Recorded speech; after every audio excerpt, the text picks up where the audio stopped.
And we should be live. Yep, there goes my audio. Okay. Everything looks good. We are back for more Omnath. Here he is again, in case you haven't seen him yet. So, all 5 colors, but the black mana symbol is a Phyrexian mana symbol, so you can cast him for 4 mana, as long as you have all of the other colors available. And he is a 4/4 for 5. Unspent mana changes to black mana for you instead of emptying out of your mana pool as long as he's in play. Ooh. Ah. Yep, nope, was doing fine. Started talking again, and my body's trying to strangle me. How dare you explain how the card works? So, beginning of your pre-combat main phase, you look at the top card of your library, and you may reveal it if it has 3 or more colored mana symbols in its mana cost. This is very important. I misread Omnath the very first time I saw him and thought he cared about specifically 3 color spells. You know, like the spell actually had to be 3 or more colors, not 3 or more colored mana symbols, which is what he actually cares about. So you can reveal it if it has 3 or more colored mana symbols in its mana cost. When you reveal it this way, you get to add 3 mana in any combination of the colors of the card you revealed. So, if you reveal a card that's white, blue, black, you can add 2 white and a blue, 3 white, 3 blue, 3 black, 2 black and a blue, 2 blue and a white, 2 blue and a black, or white, blue, black. So, any combination of its 3 colors. If you reveal a card that has triple white, you can only add 3 white mana. And after you get this mana, you put the card in your hand. Now, if you look at the top card and it's not something with 3 colored mana symbols in its casting cost, if it's a land on top or one of your utility spells that you just have to run even though it doesn't meet its requirements, you still get to put that card in your hand. Also of note, Omnath does not actually draw you a card. All of these effects put that card into your hand from the top of your library, which is very similar to drawing a card, but it's not quite there, so you don't get dinged by Sholdred or Narset or like a Notion Thief or something. Yeah, you always get that card as long as there's a card on top of your library. Also, super randomly, you don't deck out from Omnath's effect. If you have no cards in your deck and Omnath triggers, well, you get to live until your next draw step at least. Not that that's particularly relevant for our deck, but it is a thing. Like, Omnath is not drawing you a card in any way, shape, or form, despite the fact that it looks suspiciously similar like drawing a card. Alright, so last time Gatherer was acting up and we were using Scryfall. So, real quick, let's see. We did Dark Ascension, Dark Steel, Ascension, the two Dominarias, sorry, remastered. The Commander set. We did do Dragon's Maze, Dragons of Tarkir, all the dual decks. Eldritch Moon, Eventide, Exodus. We did not do Explorers of Tarkir. Okay. Oh, wait, no. Or of Ixalan, rather. Explorers is the box set, right? Its Rivals is the other set? Okay. I just want to make sure, because of the difference in the way Scryfall and Gather organize the sets, I want to make sure we didn't miss anything. So yeah, we are on Fallen Empires, which shouldn't have anything for our deck, but, you know, we will check anyway. That's not true. We do get Deep Spawn if we want him. So notably, we do not need every single card to have triple colors. Ah, right, Feral Thallid too. But the more cards we have that are like that, the better we are doing overall, because it gives us more cards that um that Omnath can actually hit off of his reveal.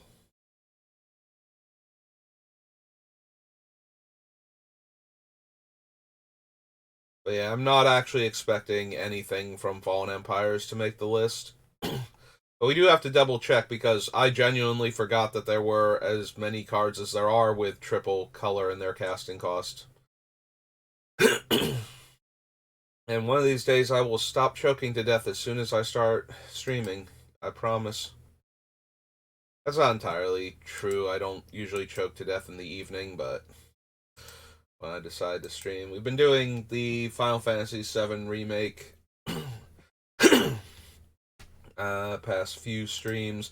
I haven't been uploading it to YouTube because the first one I tried uploading got copyright claimed twice in the same video for two different songs from the soundtrack, and it's just like, come on, people. I'm actively playing the game, and I can fight them, but I'm small and tiny, and I don't want to. I would rather fight over things where I didn't actually use it, because I've gotten hit with that too. One time, apparently, I sounded too much like an a cappella group by myself, so. Which is one of those. I would like you to explain how exactly you thought I was a, barbershop quartet or something. If we could just stop choking to death, though. Yeah, the Batman playthrough is up on my YouTube channel, along with all the VODs for all of these deck construction videos, so if you want to go to SBR_BLD on YouTube, you can find me there. I've been doing this for almost a year now. And yeah, so far, I consider my videos doing well if they get 10 plus views and enough watch time to have actually watched the entire video. Wow. Just gonna keep choking. Okay. So yeah, that's my measure of success for what I'm doing right now, so not big at all. I think I have all of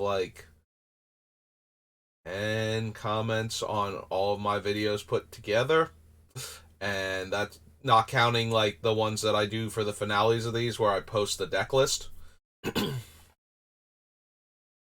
So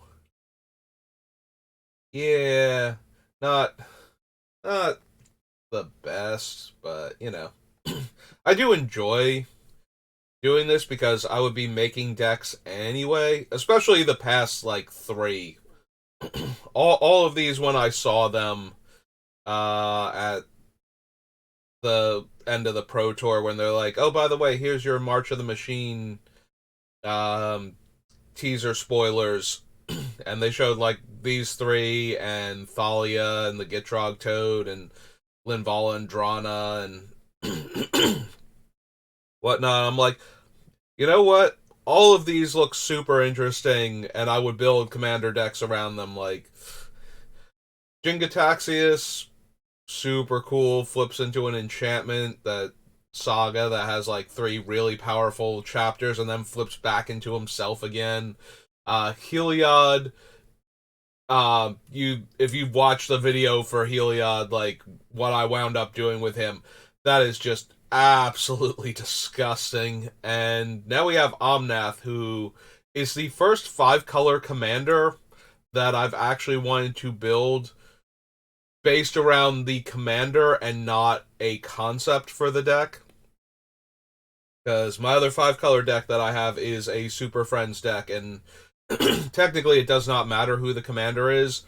It's back to being Sliver Overlord because they banned Golos, Tireless Pilgrim, so Sliver Overlord is both a distraction because People that have never played against it assume that it is slivers and not what it actually is. Also, it used to kind of matter a tiny bit that it was Sliver Overlord because Venser used to be in it, so giving the Sliver unblockable 3 turns in a row just killed somebody.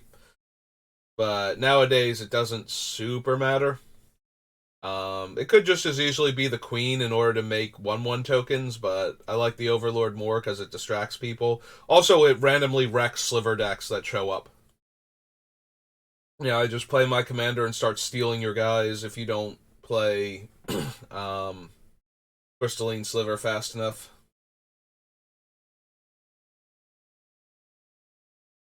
Anyway, uh, sacrifices enchantment, bolster 1. Draw a card if you control the creature with the greatest toughness. Probably not.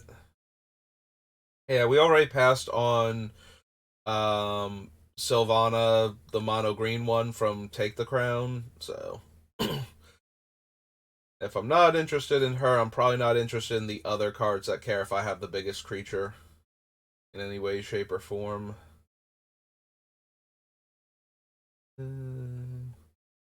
Bolster, +1/+1 counters. A hybrid, if you do return target creature card with power 2 or less. Also, probably not going to have a ton of those, if I'm being honest. Crodic, Vengeance, gain 3 life. Manifest the top card, no. Arc Bond. We have a fair number of dragons, but I don't think we need any of the... Like, we didn't take any of the Dragon Lords either. I don't think we need any of the dragons from Fate Reforged. Like, yes, it'd be nice to give our giant scary dragons double strike or something, but we're not dragons specifically, so we are going to have other creatures or other creature types rather. So not all of our things are going to be just, oh hey, we played a big dumb dragon. Because if we're doing that, we should almost be the Dragon at that point. Like, we're not doing anything unique with our deck. That wouldn't just be better if it were the Dragon. It's like, yeah, we could spend a whole bunch of mana and cast our commander more cheaply and use it as mana ramp, or we can take advantage of the Dragon, being a constant -1 to the casting cost of all of our dragons and just run the best dragons. And that would basically amount to a very similar deck at the end of the day.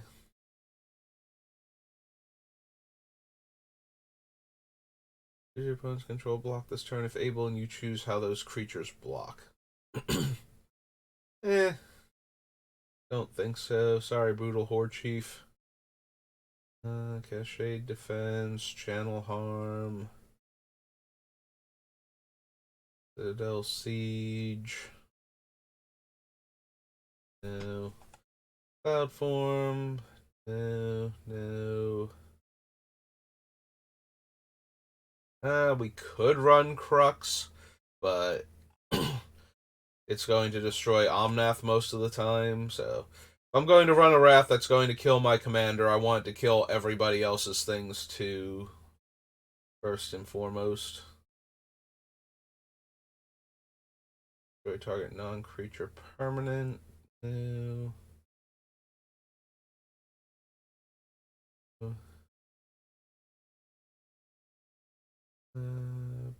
Alright. Other guy. Don't need Mocha. Awareness. Ambush.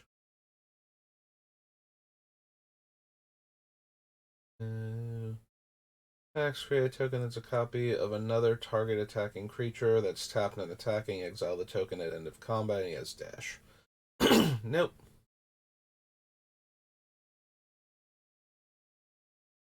Nurturing, friendly fire, frontier siege. Think so.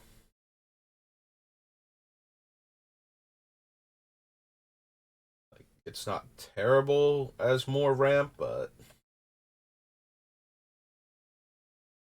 don't need Ghastly Conscription, Thermag Angler, Full Defector. No. Polygon.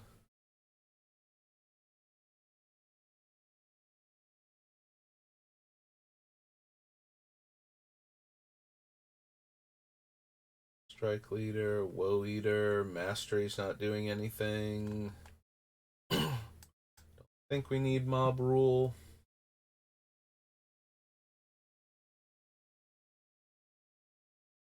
Mentor deck.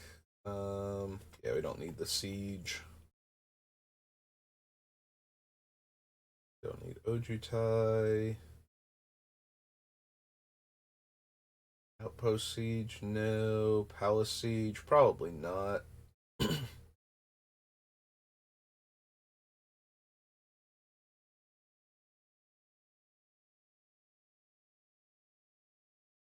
Reality Shift, Agi. Balsers 5. I could not remember what the Mastodon did. For each creature I control, don't think so. Silmgar is kind of funny, but no. I don't think we need Soulfire Grandmaster for anything.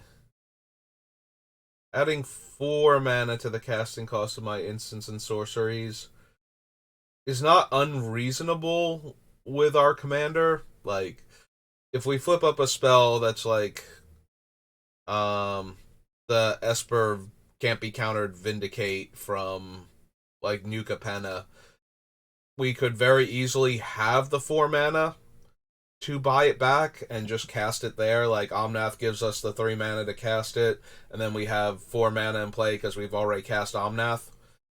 So it wouldn't be unreasonable to be able to buy back our spells. Or, to just reveal a different card, get 3 mana, and cast, like, Swords to Plowshares and buy it back or something.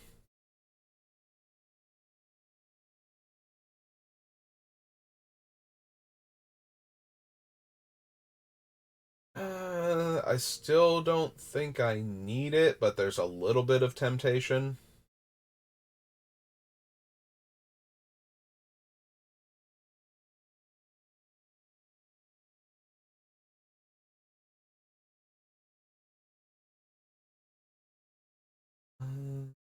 Don't need Passiger. Oh, there's Temporal Trespass. Which is very interesting in this deck, considering that we might just be able to reveal it and cast it for free. Oh, I reveal it, I get 3 blue mana, I exile 8 cards from my graveyard and cast it. Like, more realistically, we will be casting it for like 3 or 4 mana at that point, but we will certainly have fetch lands to put in the graveyard with this deck.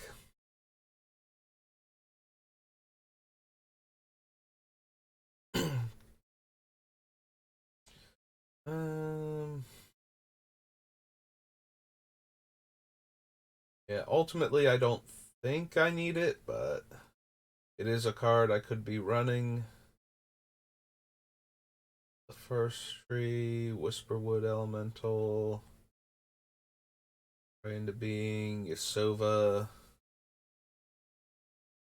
I don't think we'll be running Yasova since we're not going to pump her at all. Yeah, we shot down Tassiger, we shot down... I'm trying to think if I missed any of the Ancestor Cons. Didn't want Alicia. Feel like I glossed over one of them. I can't remember which one it was now. I think it's the Abzan one.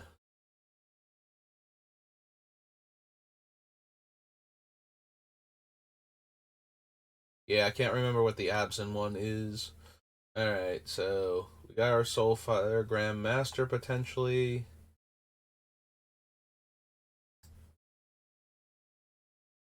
Bounce back over here and see.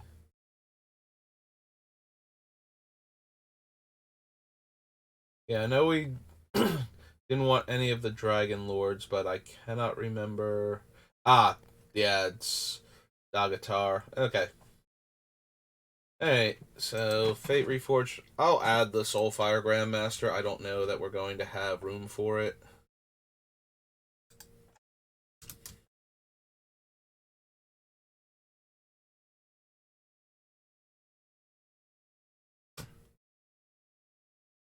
One and a white. Human. Monk. Two.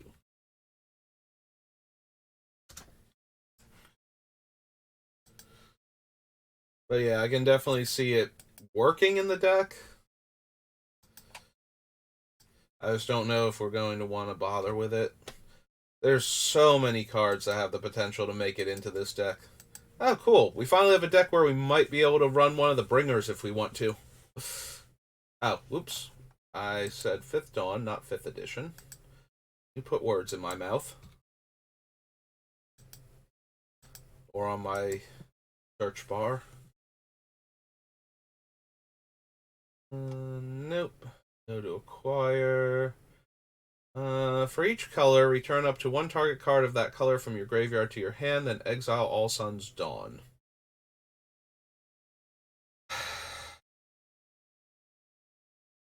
Would we even want this? Like, Conflux makes a lot more sense, being able to tutor 5 cards. All Sun's Dawn, we actually have to get 5 cards of different colors in the graveyard.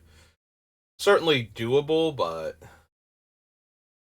I don't think we need that card specifically. No to all of these so far. No. More no's. Creates the insects and shuffles in. 5 damage. Double life total. Time walk. And dead creature back. Alright. You may pay 2 life. If you do, search your library for a card, then shuffle and put that card on top. You may draw 2 cards, make a 3/3.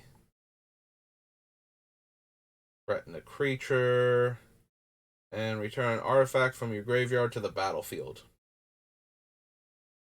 Yeah, none of these are really doing it for me, honestly. I don't think we're going to have room for those. We don't need Channel the Suns because we're not storming.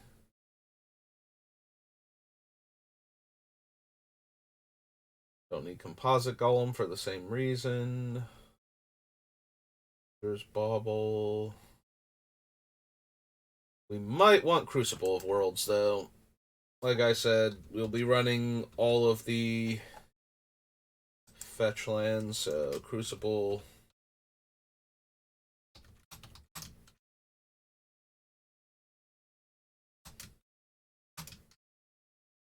Very helpful. And land for mana, adds an additional 2 mana in any combination of colors.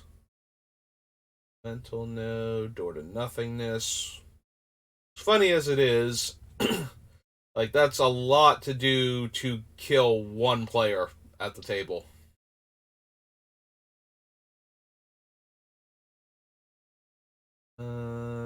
Don't need to skip my upkeep for any reason. I don't think we need Eternal Witness. I also don't know that we need Fist of the Suns. Like, we are certainly capable of generating all 5 colors of mana, but a lot of our spells are going to be color intensive, not high casting cost. So I don't know how many spells Fist of the Suns is actually going to make cheaper or easier to cast in any way. So if the mana base looks a bit too rough, maybe, if we're really super far all over the place, which I'm expecting to be a little bit, but I'm pretty sure we'll still have it covered.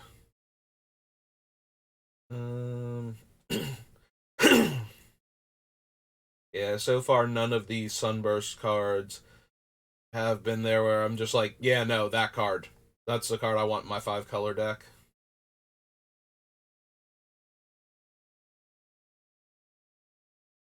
Magma Giant, no.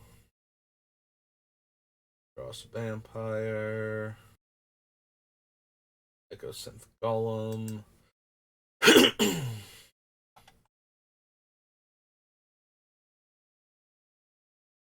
Mantle, Pentad Prism.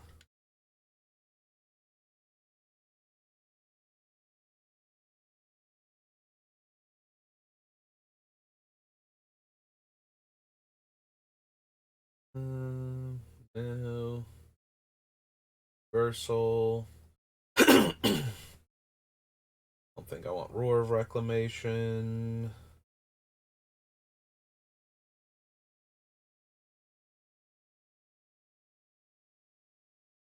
Go to all of these.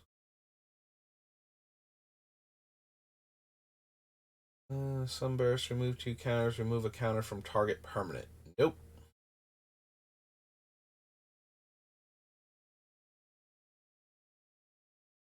Stasis Cocoon. 4 tap, remove a counter, destroy target creature, and 2 remove a +1/+1 counter, return it to owner's hand. Nope.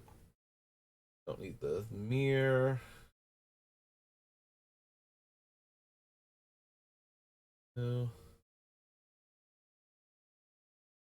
Nope. Mastermind, Orrery, Shackles. There are not as many Sunburst cards as I remember.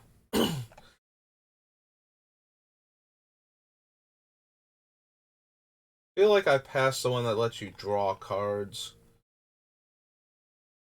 at some point in time by accident.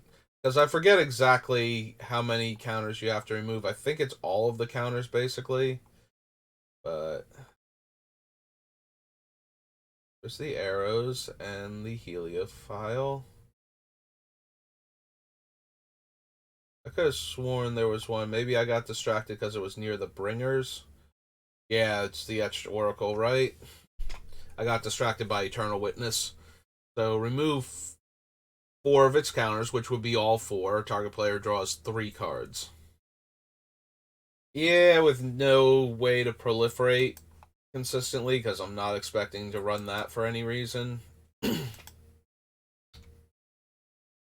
4th edition, From the Vaults, Future Sight.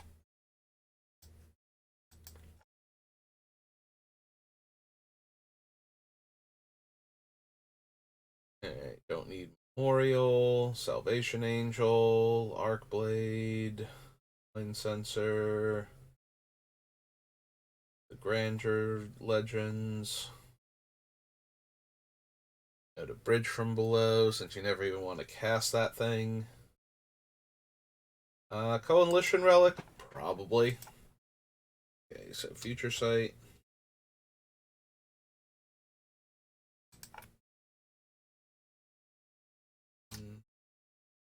Relic. Artifact. Cryptic Annelid. Cutthroat Eldal. Daybreak. Apocryphite. Festering March. Flesh Writher. No.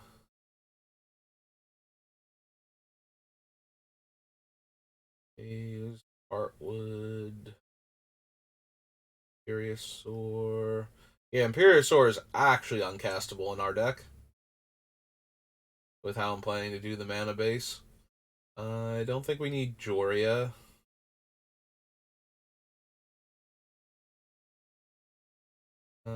Oromancers.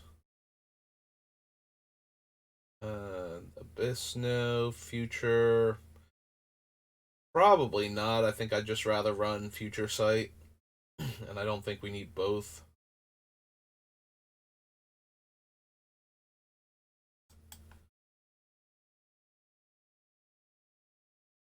I know the War Pride. Active Negation, not running Phosphorescent Feast. Robe, Riddle. Urge. Tiger. No, the Legion.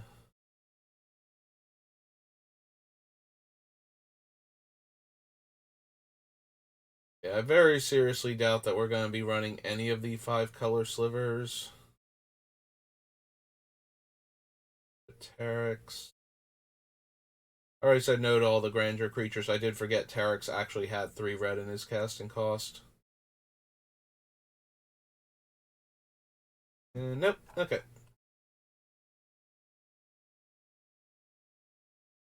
So, this is all of Future Sight. These are the 3 game nights. I don't think any of them are going to make it, but double check. And for the game nights, I really should just search with Mythic rarity. For each opponent, you have Trample, enters the battlefield. Each player searches their library for 2 basic lands. Nope.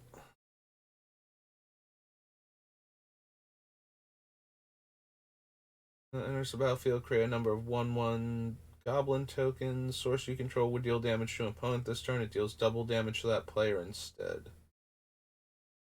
Okay, but not amazing. Draw cards equal number of opponents that you have, and make a 1/1 Thopter. Angel is create a number of 2/2 White Knight tokens equal number of opponents you attacked. The 5 mana 3/4 flying lifelink, so no. Rot Hulk is X zombie cards, which I'm not planning to have. So that was the first one. Where's rarity? Because that'll make it easier to do these. Mythic rare. And we still have to do the other one after that. Opponent loses 1 life. Other creatures get +3/+3 and trample. Source would deal damage to opponent, deals double that damage instead. Choose a creature with the greatest power among creatures that player controls. Destroy those creatures. And target opponent draws a card, and I draw 3 cards. Alright, let's go see the legends from the 3rd one. Game night 2019, and this is game night free for all.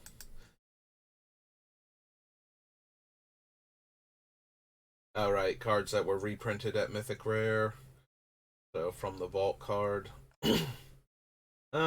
Attacks gets +X/+X number of elves you control. Nope. Go target creature, attacks your opponent this turn, you draw a card. Draco Zealot. Control 3 or more dragons. Oh, dragon spells cost 1 less, and he's a 3/3 Kobold Shaman. Comes a 5/5 flyer. Nope. Another creature dies during your turn, put a 1/1 counter on it. When it dies, draw a card for each counter it had, and as long as it's your turn, equipped creatures you control have indestructible. Okay. All the game night stuff. Get rid of that now. And go to Gate Crash.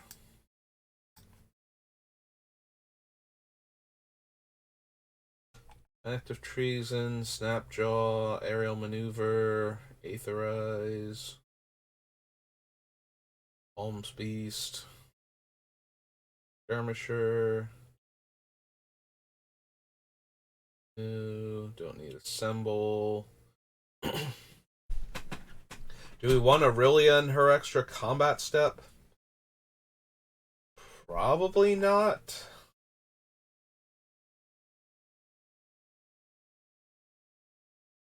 She is not terrible, but she's also not what I was planning on doing. Borborygmos is deals combat damage to a player. Top 3 cards of your library. Put all land cards revealed this way into your hand and the rest into your graveyard. Discard a land. Deal 3 damage to any target. Okay. I don't think we need Boros Reckoner. I'm not planning on running Blasphemous Act myself, and running him just as a way to punish cards like that seems unnecessary. I'm scrolling a bit too fast. Was there anything else? Get back up to Reckoner. Don't need to sacrifice stuff. Cinder Elemental. Land Defiance. No, no. Paratalk. Death Cult Rogue, no. Death Pact Angel. 5/5 flyer for 7. Oh, for 6 now. And dies, create a 1/1 cleric that has pay the casting cost again, sack this creature, and put Death Pact Angel back into play. Meh. I think we need the Primordials.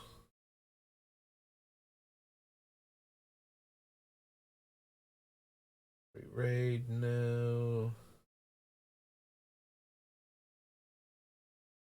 Oh, we can run Enter the Infinite. Unfortunately, this deck does not have a way to just cast all of its stuff after doing that. Unless we want to get Omniscience out first. Which is entirely possible, but getting it out first, not wanting it, I don't think. No, no. Go to Gideon. Rule Charm. Rage Beast, no.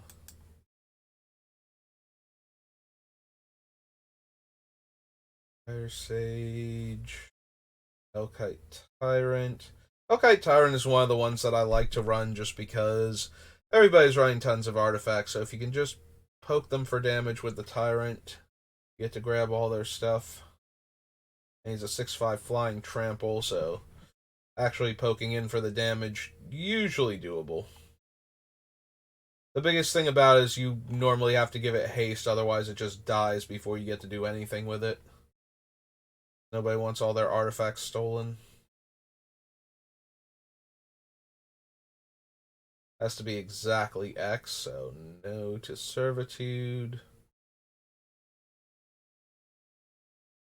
Hexproof. Whenever a creature card is put into an opponent's graveyard from anywhere, you may have Lazav become a copy of that card, except it's still named Lazav. Still legendary, and it has hexproof. Meh. Like, he's too dependent on what the opponents are doing. If they don't have like generically powerful creatures, then we're not getting anything out of him. Like if they're very focused on their own archetypes, and our only main thing is colors matter when we're casting, so we don't have a particularly strong like Lazav hitting our stuff probably isn't great for most opponents anyway. Like, you either need size or you need ongoing effects because you're not getting the comes into play ability from him, so. And they need to be and it needs to be like a creature that is relevant at that point. Yeah, granted, there are some. In fact, there are a lot that show up in Commander, but there's so many random things that you won't want that have a good chance of showing up just because it works in that particular player's deck, or it has a good comes into play ability, or it's not actually helpful for you to copy it. or it's detrimental for you to copy it, whereas it's beneficial to the other player. Things like that. So, deals combat damage to a player. Exile the top 7 cards of that player's library, then put a creature card from among them on the battlefield under your control. Is okay. Again, it's not actually without haste. Kind of not thrilled by it. And we have so many options with this deck for what we could be doing. We don't have to take a card that is only particularly good if we can give it haste. For example, do we want the Night Veil Spectre at all?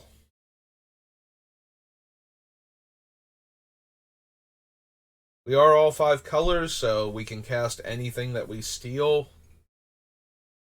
That being said, it's a 3 mana 2/3 flyer.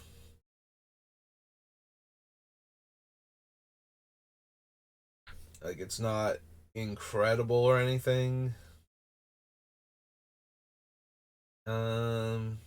Obsadot. Yeah, it's not doing a ton either. Flashes.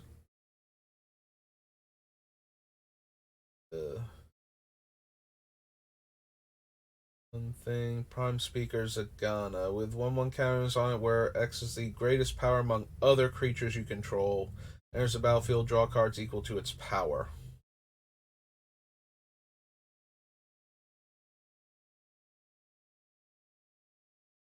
So, assuming we had Omnath, she would come in on 5. We would get to draw 5 cards.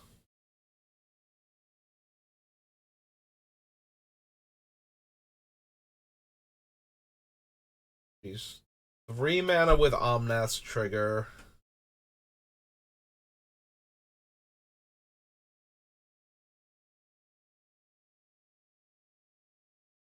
Maybe?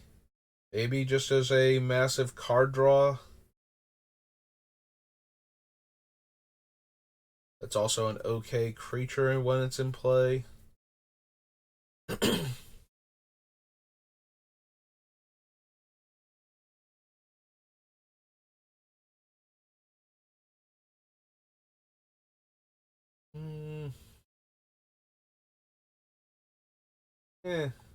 Maybe not.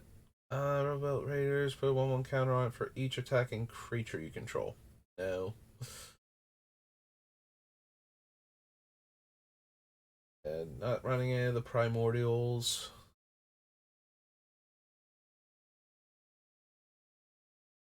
Later, Goliath.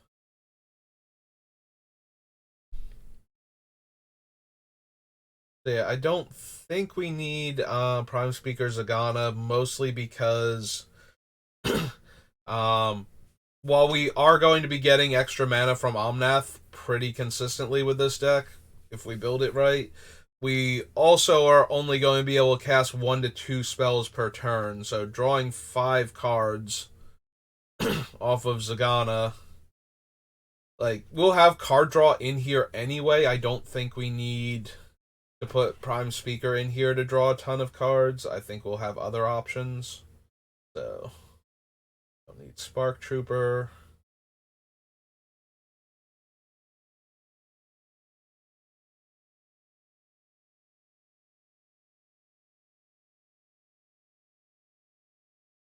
City Plague. No, Viscopa, Void Walk. No, no. Still no. Yep, okay. Nothing else we want from this set. Gate Crash.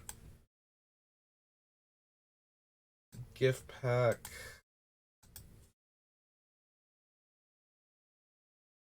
They gain Indestructible.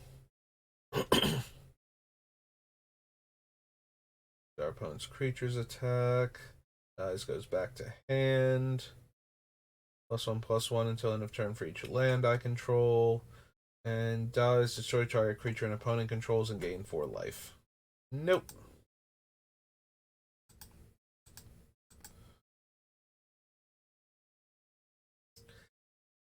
Yeah, we're not going to want anything from Zhang versus Mu. Guild Pact.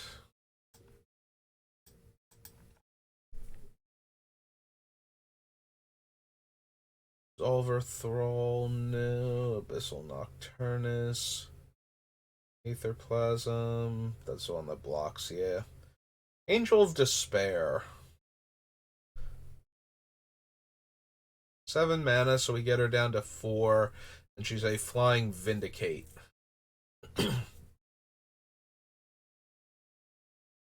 Maybe? I have to imagine that we'll want the other one first. Or, like, more so. Oops, not Gate B, Gate C. Oh, wait, is Gate Crash all one word? Yeah, it is. Alright.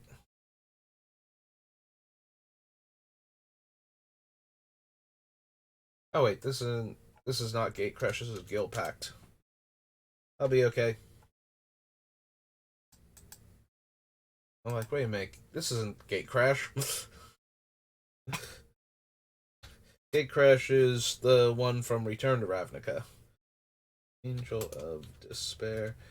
Yeah, I have to believe we'll be running the Archon first. So there's a chance the Angel doesn't make it in because of that.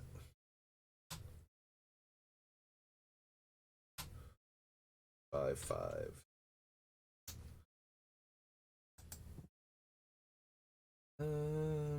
Benediction, Bioplasm, Original Borborygmos, creature you control. No. No, thank you. Borborygmos. Scrolling too fast again. Of cards they've drawn that turn. No. Burning Tree. I don't think so.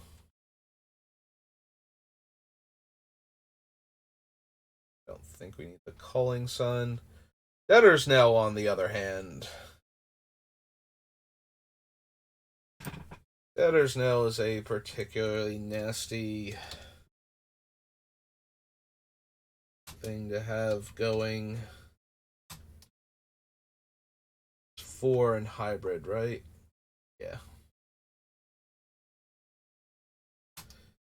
White slash black.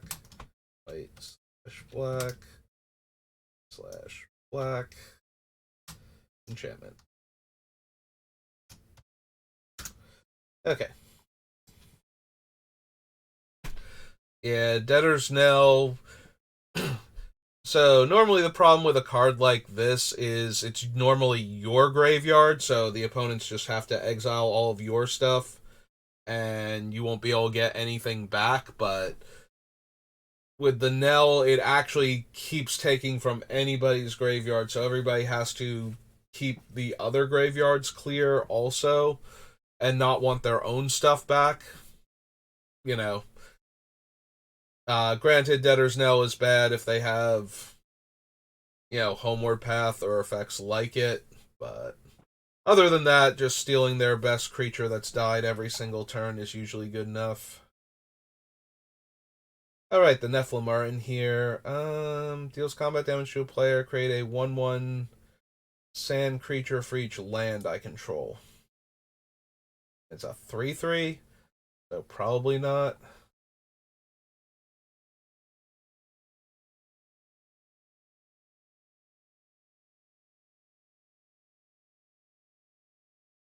Electrolyze, Exhumer Thrall. No. Original Ghost Council. No. Flint-Eye Nephilim. 4 mana 2/2. Deals combat damage to a player, draw that many cards, and can pump itself up by discarding cards from my hand. Nope.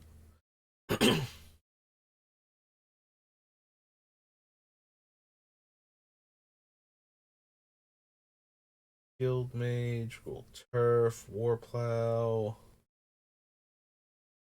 Ink Treader. Whenever player casts an instant or sorcery spell, if that spell targets only Ink Treader Nephilim, copy that spell for each other creature that spell could target. Each copy targets a different one of those creatures. Probably not. Don't think so on Invoke the Firemind. If I'm going to run a card like this, it's probably going to be like Sphinx's Revelation or one of the triple blue ones. Don't need any of the ley lines, unless I'm forgetting one of them. Legendary. 1/1. Nope, okay. Didn't think so. And devise you choose, and then those creatures deal damage back to it.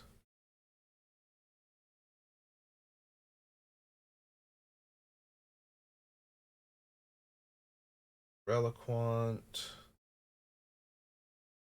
Original Niv Mizzet.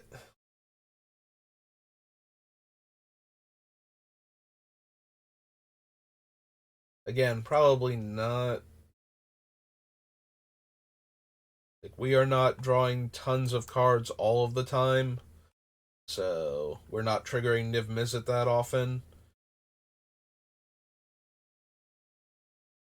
And I'm not planning on running any of the things that will let Niv Mizzet just draw us all the cards that we want. So,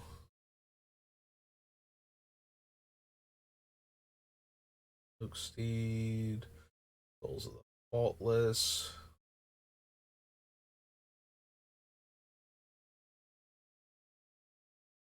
Tithe, no. Storm Herd, no. That. Enter. Alright, Witchmaw Nephilim. Cast a spell, put 2/1/1 counters on it. Attacks against trample until end of turn if its power is 10 or greater. No, I don't think so. Attacks, return target creature card from your graveyard to the battlefield, tapped and attacking. That is the closest thing yet to one of these things being playable. And it is still not amazing. At least in our deck. Yeah, okay. That was Guild Pact.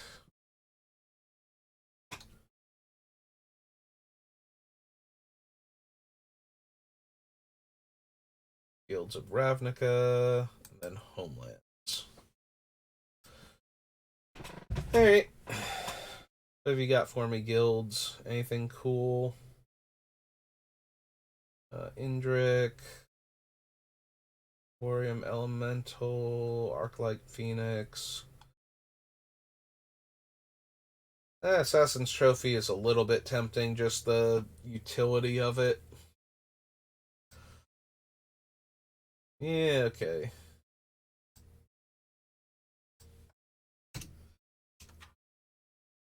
We'll consider it at least.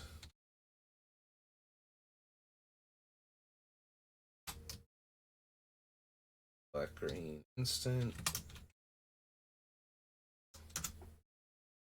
Alright. Sure, assemble. 6 mana, make 3 2/2s. 2 mana, put a 1/1 counter on a creature and give it indestructible. Don't need Aurelia. In Beam Splitter Mage. Beast Whisperer, no.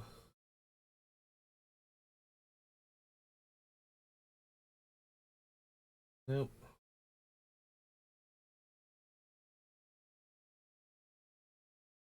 Alright, comes into play with a 1/1 counter for each color of mana was spent. X tap, remove X 1/1 counters from it, deals X damage to any target, and 5 mana, return it from your graveyard to your hand. No, I don't think so.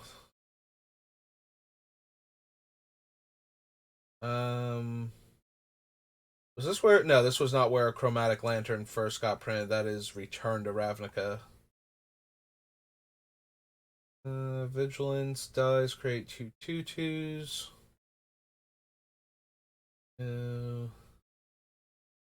Fail 3, return a creature card from your graveyard to the battlefield, or gain control of target creature with power 2 or less. Nope. Then sorceries, cards you own and in your graveyard, ETB draw a card. No.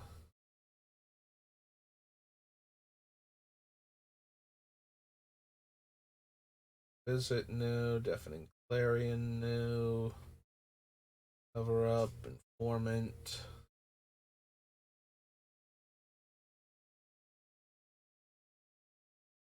Discovery, Dispersal. Surveil 2, then draw a card. Opponent returns a non-land permanent they control with the highest mana value among permanents they control to owner's hand, then discards a card. Nope.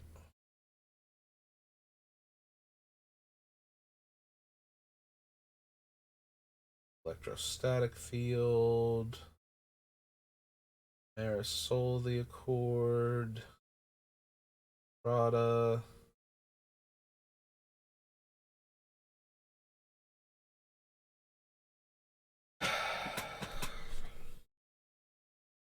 Do I want Expansion Explosion as one of my card draw spells? We get to cast it for one of its two colors and X if we reveal it um off of Omnath, or just reveal a blue or red card off of Omnath while we're holding it. So we get to fireball and draw X cards for effectively 1 mana and whatever we can pay for X at sorcery speed. Alright.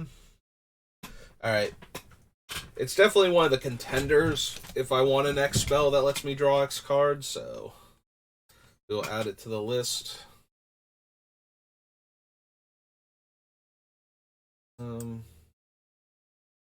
Alright, we are on Guilds of Rep. Did not mean to do that. Okay. So, expansion, explosion is red/blue, red/blue instant, and X red instant. Okay. Find finality. Kills smaller things and can save Omnath, but I think we need that. Charge counter on it. Remove 2 charge counters, draw a card. Remove 5 charge counters, deal 5 damage. Nope.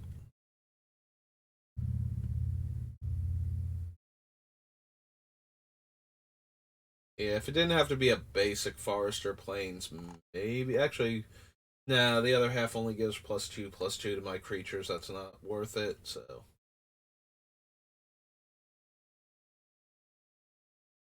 So never mind.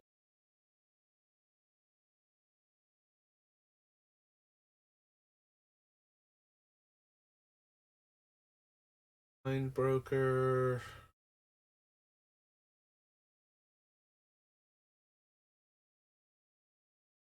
Free Spider, no.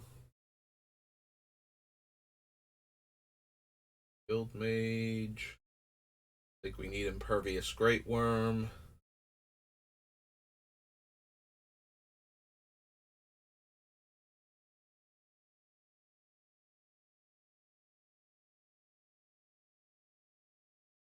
I think we're gonna bother with Invent either. It's only 1,000 eyes. Probably not.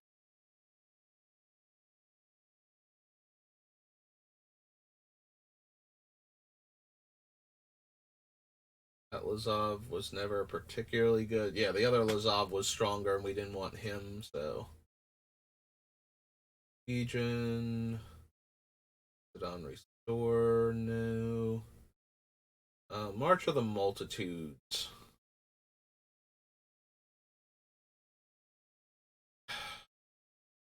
Again, I don't think so. We're not really a go wide deck, I feel like. We're going to have, like, big haymaker cards, not, like, a lot of little guys. So, even though that could make a ton of little guys, I think if I was going to run a card like that, it would be the one that makes Forest Dryad Arbors, but that one's only 2 green, I think, not 3 green, so we wouldn't even be able to get the extra mana to help cast it. Whenever you draw a card, deals 1 damage to any target. Whenever a player casts an instant or sorcery spell, I draw a card.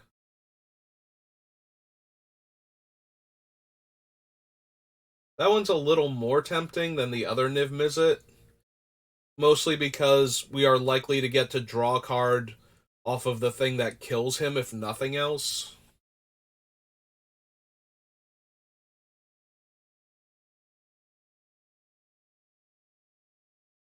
So it's got a bit more going on for him than the other one did.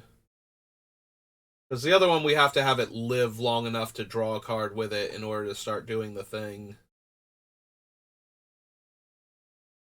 This one, we just get to draw the cards. Almost guaranteed, like, unless they have a creature that kills Niv Mizzet, but.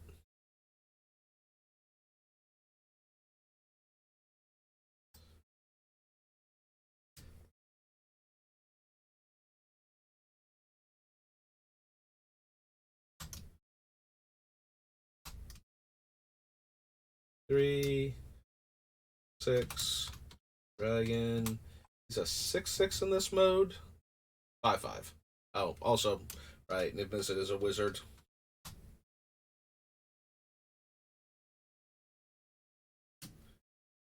Give me one moment. Be right back.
Alright, and I'm back. Chair back closer. Get the heating pad back in place because that hurt my back so much yesterday. I was helping move the food because our store lost power and wasn't moving the food so much as it was having to like get into my car and shift stuff around so that we could put the food in there. Yeah, my back has not been great these past couple years, so it did not appreciate that amount of effort. Still sore. Nothing too bad, but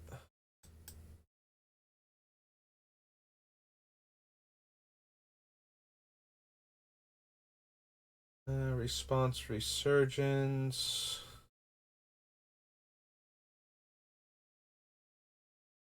No.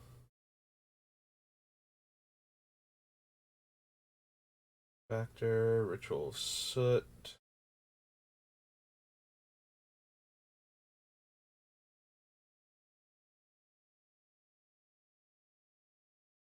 That is statue.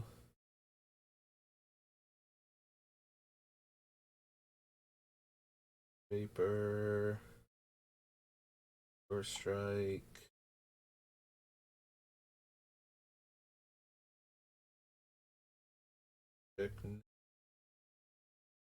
Sanity, no.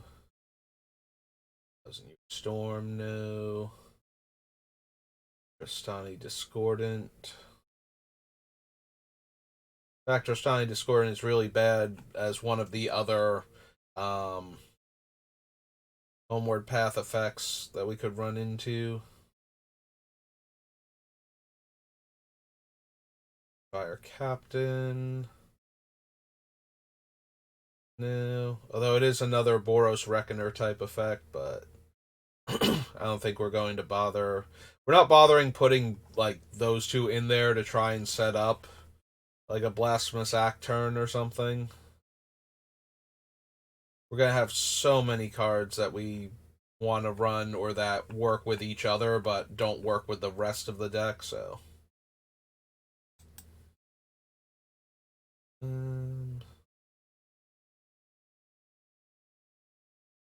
Okay. Just double checking Rao because I did kind of forget what he did. I didn't think he was going to be anything that we wanted. Alright, so now we are on Homelands. Right? Guilds, and it's all the historic anthologies, and then Homelands. Yep, okay. Another set I'm not expecting to find anything in. Sorry, Abby Gargoyle.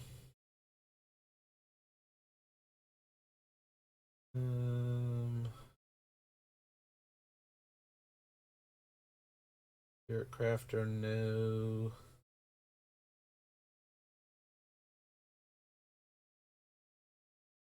I don't think we need to hate on a creature type. That's true. We can always run Iason Highway. And we can stop all those planeswalkers. Nobody gets to planeswalk around here.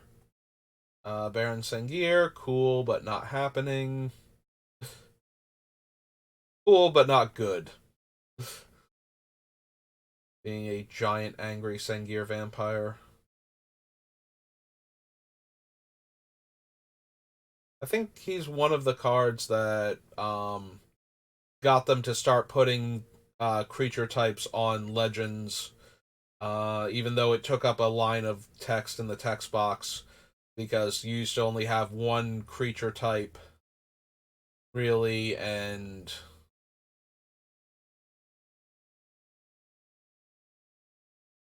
yeah, like a lot of the older cards, and so Legend used to be a creature type on top of that. So not only did you only get one type on the type line, but if you were Legend, you couldn't have any of the other types. So a lot of them they started doing like, Miri Cat Warrior counts as a Cat Warrior type of thing.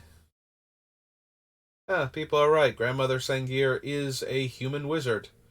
Um, so if you haven't seen it yet, there is one of the battle cards is Algrotha, which is the plane Homelands takes place on, and it flips into Grandmother Sangir, like a newer version of her, and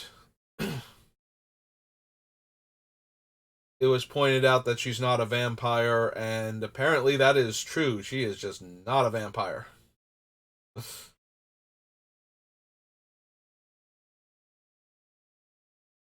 And scroll past anything else, right, as I'm going through bad cards. No. No, scrolling at the appropriate speed. Yep, there's Baron Sangir. We're not running Chandler. Like, we would run Hoven before Chandler, and we're not running Hoven either, despite being a repeatable non-creature artifact destruction effect for triple red. Yeah, there's Grandmother Sangir again. Not gonna bother with Vision Shade. Hoven, and again, not really feeling it with him. Memory Lapse, Merchant Scroll. Primal Order is actually the bane of us. Yeah, like, Blood Moon will stop us from being able to participate, but a few turns of Primal Order and we'll be dead in good short order. Few turns. Paladin, no. Bears. Temerian Fiends. Much as I would like to force our opponents to concede or have to ante another artifact of our choice from play, don't think. Actually, they don't even require you concede. I think they're one of the 10 life ones, which they're very easy to pay, so not really worth it in Commander. Right. Power of Devastation.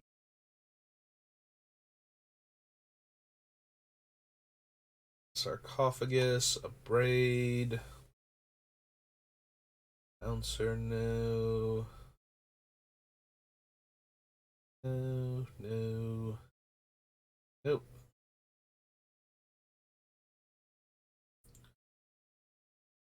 Campbell left. Behemoth. Oh, right, that's like the Nisa Planeswalker deck card. Always throws me off when I see the word Bramble Weft in a Monkette. My brain refuses to process immediately that that's what it's in there for. That's a Nisa card for her Planeswalker deck. Desert's Hold, no. Jeru, no. Nope. Jackal Warrior.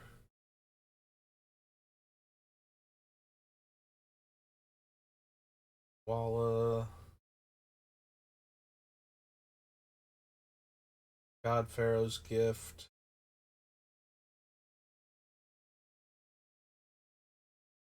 Exile X target creature cards from your graveyard. For each card exiled this way, create a token that's a copy of that card, except it's a 4/4 black zombie. Uh, hmm.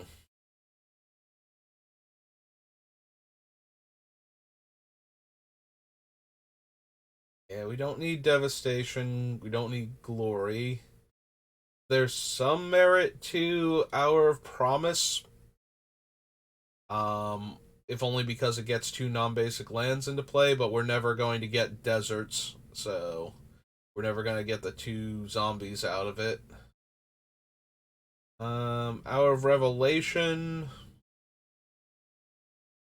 I don't really want to destroy Omnath or all of my mana rocks.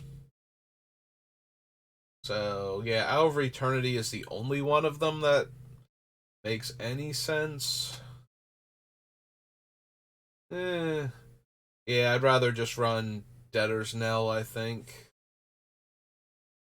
Make them one at a time and have them stuck on their actual power and toughness as opposed. The only upside, well, the dual upside to Hour of Eternity is it's exiling the actual cards, so there's no way to steal them back from us. with like Homeward Path or Trostani or Saurion or whatnot. And then they're gone from the opponent's graveyard for good, so they can't use them for reanimation purposes. I mean, it's still only okay in our deck. So.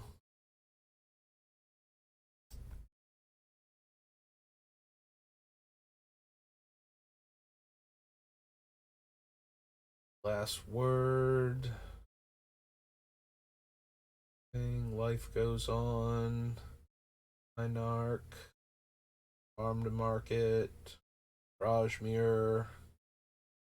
Picobolus the God Pharaoh.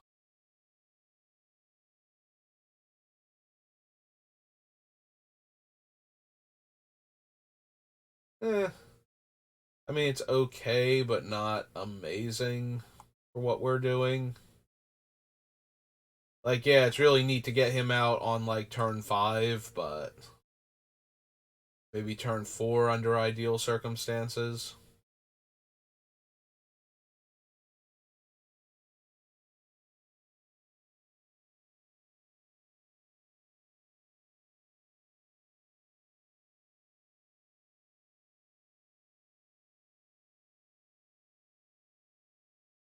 Hmm.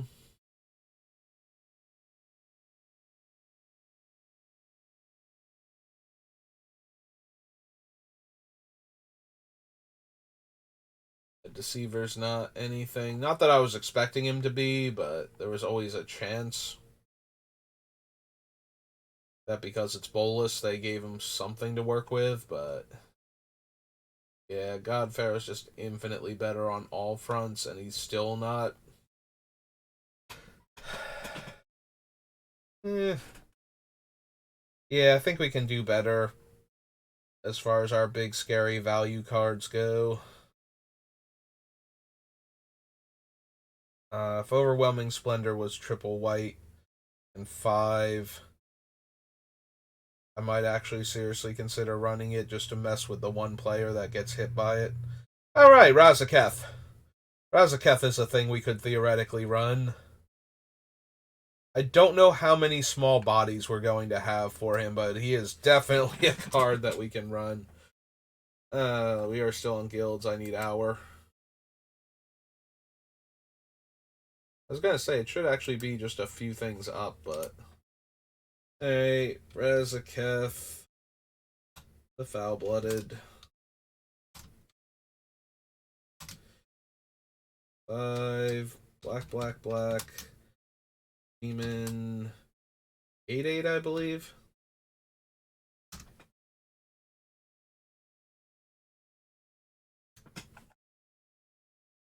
Right. Yep. Except foul-blooded is one word.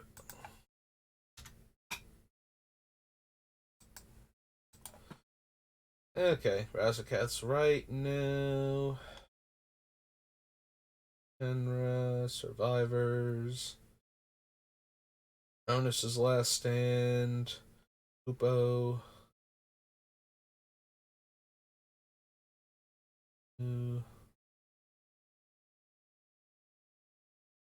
Solemnity. Yeah, I don't think we are a Solemnity deck at all. Church Champion. Warm Intelligence. 3 Insect Gods. Hailfire. Another one that would benefit if it were triple black instead of double black.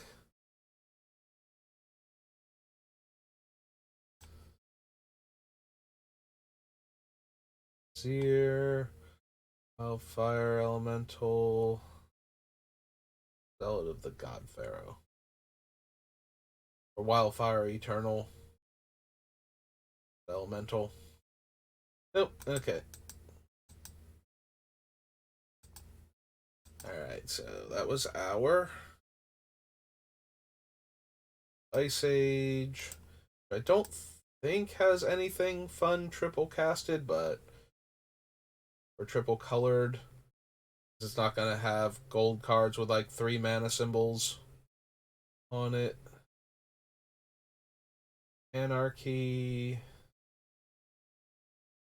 Avalanche, Hydra, Barb Sextant, Blizzard. Oh, that's true. Necropotence is in here, isn't it? I don't think there's anything with triple colors in Ice Age.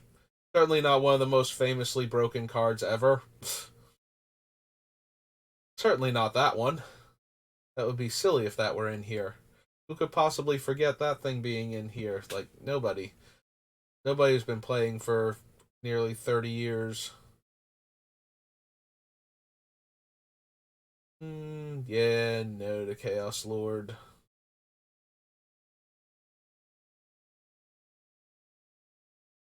Counterspell, Crown of Ages. Don't want Curse of the Merit Lage.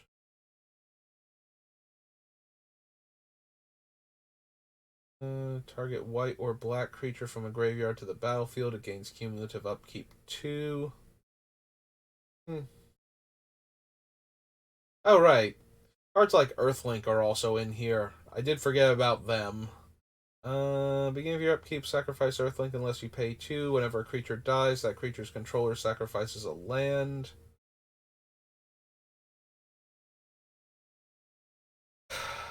If it was not so much to activate, I'd be very interested in Elemental Augury. Like, this is a deck that might run Soothsaying from Mercadian Masks, just because of how it works. Broken Bottle, no. Energy Storm. But yeah, Elemental Augury, like, it's got the right kind of thing going on for it, and we could mess with other players' libraries if we really wanted to, but... Oh, did you just tutor for a card to put on top? Well, let's put it third from the top instead and see what you're drawing. Don't need Fiery Justice. Can't run Fire Covenant. But yeah, I did forget that there was, like, the 3 ally color spells in Ice Age also. Flow of Maggots, Forbidden Lore, Forgotten Lore. Also, unfortunately, I feel like I scrolled through some of these too fast after getting distracted. I don't think we need Enduring Renewal, and we don't need Energy Storm. Okay. So, yeah. Go back then. Or forward. In this case. Don't need Fumarole. Game of Chaos. Your opponent loses 1 life, and then you decide whether to flip again. If you lose the flip, you lose 1 life, and that player gains 1 life, and that player can decide whether to go again. Double the life stakes with each flip. Ghostly Flame.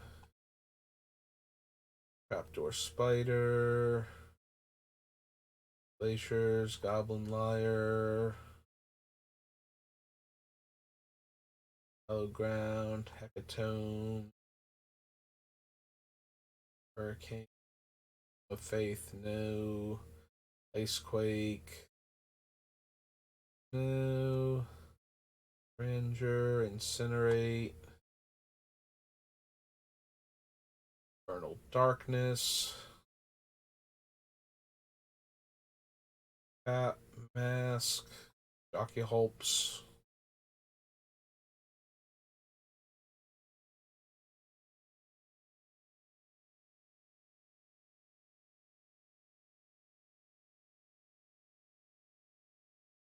No Keys. Sigil. Lurgoyf. Lost Order. Magus. Marika Ree Barrett. Right, she was the one where I was like, I don't even think I would want this.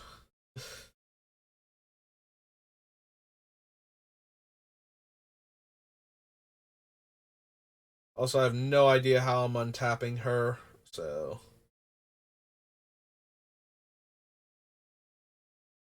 Or to kill the thing that I've stolen.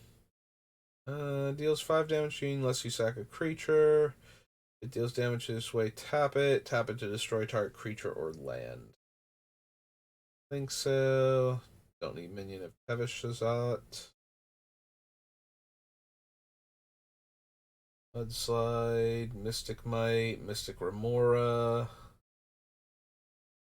Do we want Necro? Like, arbitrarily one of the most powerful cards ever printed. 3 black mana, you don't get to draw normally, but you pay life and exile the top card of your library face down, and then put those cards into your hand at the beginning of your next end step. Also, not a draw effect, so gets around things like Narset and Notion Thief.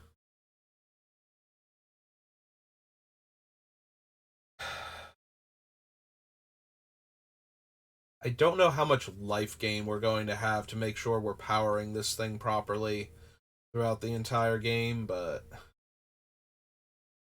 in fact, that might be the biggest downside to Necro is, yes, we can get a ton of cards all at once, but after that, we start losing some of that card advantage if we can't gain life to keep adding more cards to our hand.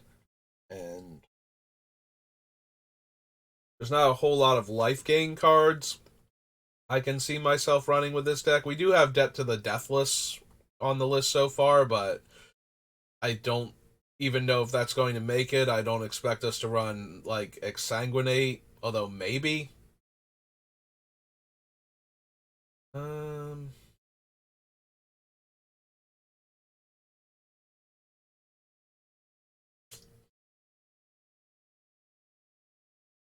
we want Necropotence. I suppose I'm going to add it to the list just in case.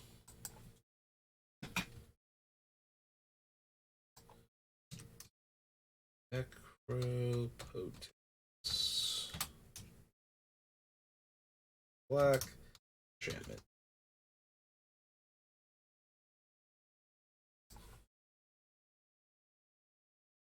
I don't know if we want Nature's Lore or not. Now that I kind of went past it. Also, if you really want to mess with people, we do have the opportunity to run Naked Singularity.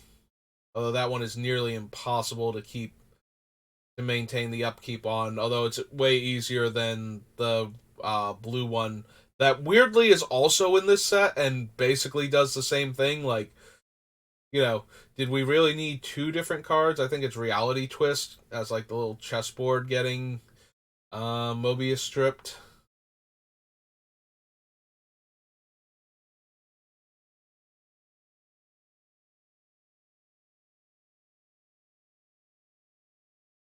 I forget how this works with dual lands. The land has more than one basic land type. The player tapping the land for mana can choose to produce mana of either color, but if it produces more than 1 mana, all the mana is of the same color.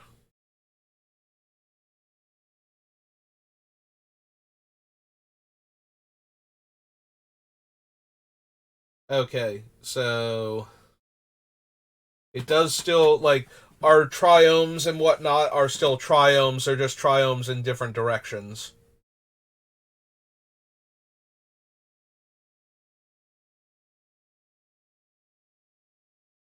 Like, it is a card that just kind of shuts down a lot of people for, like, a couple turns. Like, their mana just does not work anymore, but I don't know that that is actually worth it, as funny as it would be to play that in this deck. Also, we have almost no way to maintain the cumulative upkeep. Like, because Braid of Fire only grows by 1 each turn, whereas this thing is growing by 3.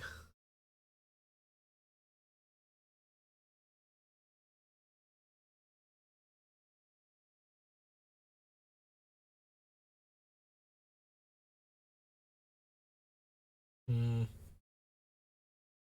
Yeah, it is a fun and silly card that I would not mind having in the deck if I knew we were going to be able to, like, blink it constantly, so that way, because it does just shut some players out of the game if they don't have access to like artifact mana or something already in play that's producing their colors other than their lands.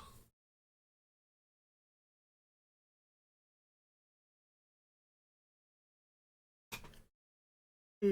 I don't think we're going to wind up running it. I want to put it on the list just because this is the first deck I've ever had that could even consider running it. Like, the 5-color Planeswalker deck has no room for this card, but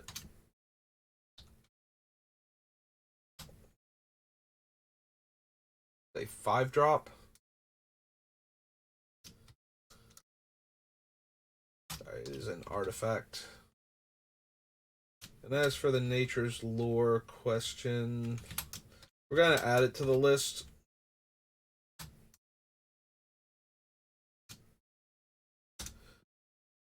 We'll see what ones I want to actually run for mana production. I don't need Oath of Limb Duel. Yeah, another thing, like, there's Naked Singularity and there's Reality Twist, and then also almost immediately next to each other are two different variants on Lich from Alpha Beta Unlimited. We've got the you can trade in life for cards aspect, because Lich, when you would gain life, you drew cards instead. And then this one lets you pay mana to draw the cards, but when you take damage, you lose permanents or discard cards from your hand. So, they're both variants on Lich, and they're both, like I did try to break Oath of Limb Dole to see if it would break as hard as Necropotence did, and no, being able to trade life for cards is way better than being able to trade mana for cards. And the drawback on Oath was terrible, but I did try to run Necropotence before it became one of the most powerful cards ever printed, as far as everybody was concerned, and was just omnipresent for a while. Yeah, Necro was one of those cards, like, my Necro deck was terrible. I was running things like Fasting in it in order to, like, if I'm going to skip my draw step anyway, I might as well gain life and then use that life to draw, more cards than I would have drawn for the draw step. And while that's a, like, reasonable idea, you then look at Ivory Tower and Zoran Orb and their interactions with Necropotence, it's like, oh yeah, no, or I could be running good cards and keep the deck mono black. So I had the right idea, but, it was in the early days of Magic where there was no internet and your bad idea wasn't going to get judged as harshly because nobody knew any better. Don't think we want Polar Kraken for anything. Sorry, Polar Kraken. Like, yeah, we can get him out on turn 8. So way ahead of schedule. I don't think we need Pox. Yeah, there's Reality Twist. Triple blue and cumulative upkeep blue in one, and does not mess with your islands or anybody else's islands, so. But also cannot be run outside of a 5-color deck because of how Commander works and all these colored mana symbols.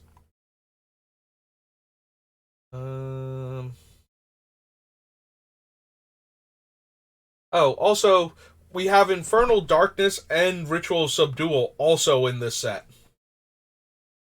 So Infernal Darkness makes lands tap for black mana only, and Ritual Subdual makes lands tap for colorless instead of their... Like, why were all 4 of these cards in this set all at the same time? They are basically the same card.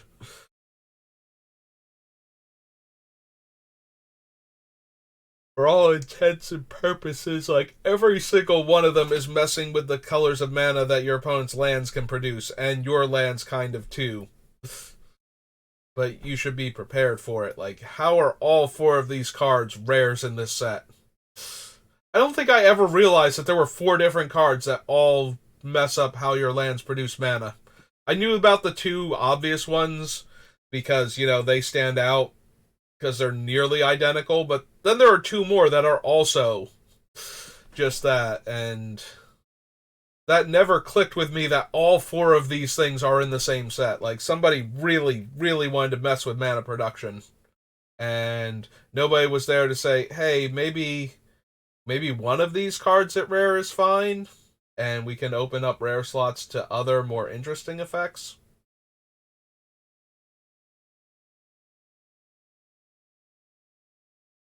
Maybe something to think about.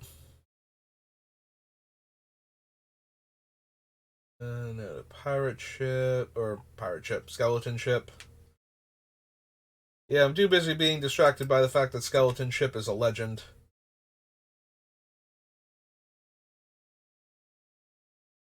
I don't think we need Soulburn.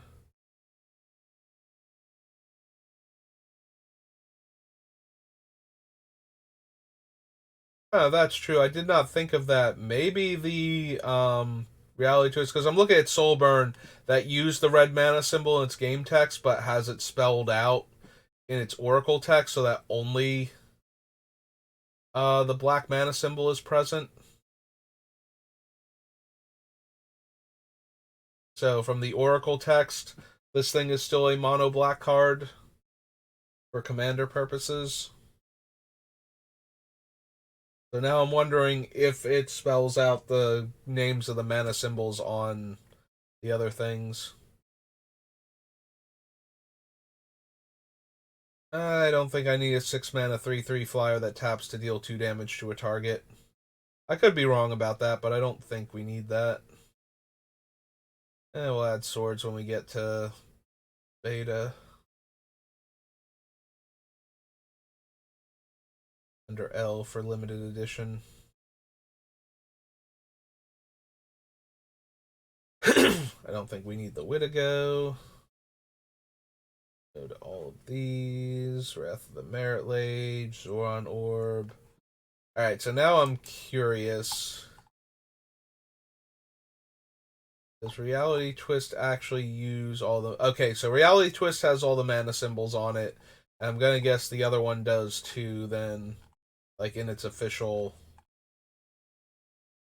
Yep. Okay, I was just curious about that because of the way they had changed the other one. Soulburn. Alright, so that was Ice Age. From Ice Age to Ikoria Commander, I guess. Add in this bit. That's true, we're on Ikoria. It is a 3-color set, so maybe we get some stuff. We get all the partner creatures, but I don't think I care about any of them enough. Create a 1/1.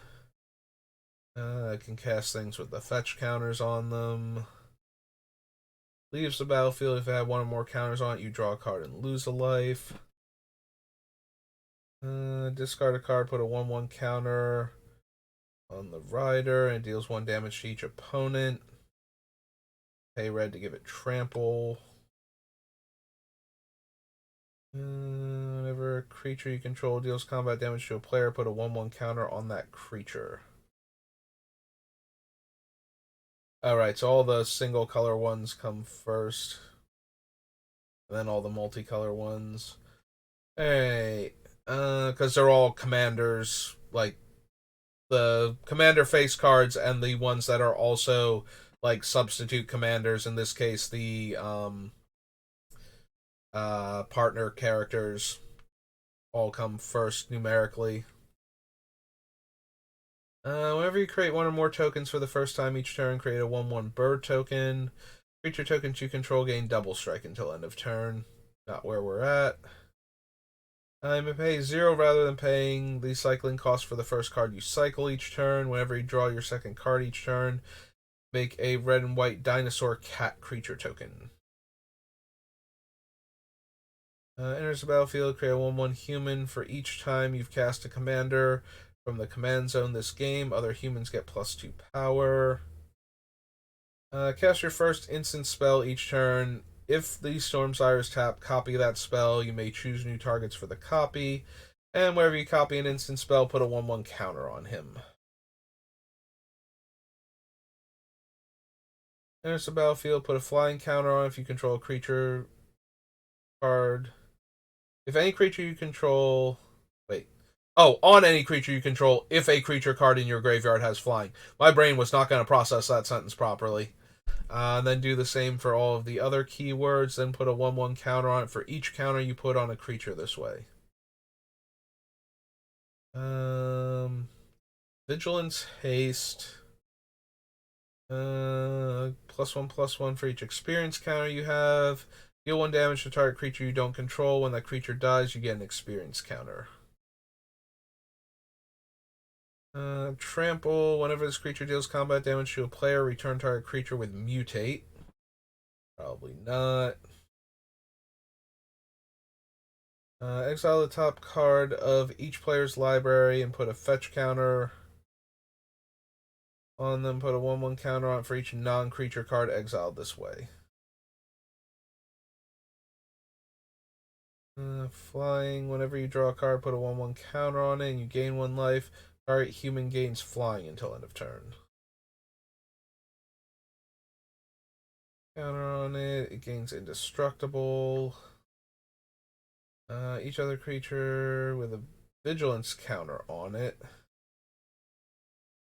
3. Remove 3 counters from among creatures you control. Mill 3 cards and return a permanent with mana value 3 or less from your graveyard to the battlefield.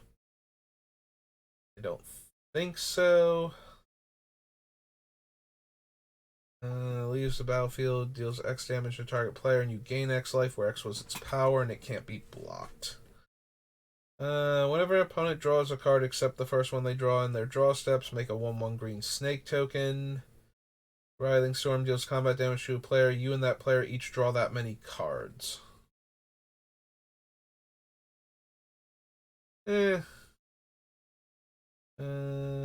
Enters the battlefield, exile another creature you control until it leaves the battlefield. When you do, distribute X 1/1 counters among any number of creatures, where X is the exiled creature's power.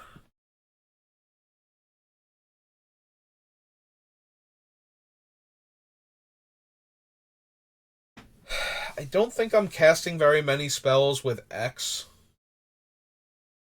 in their mana cost to begin with.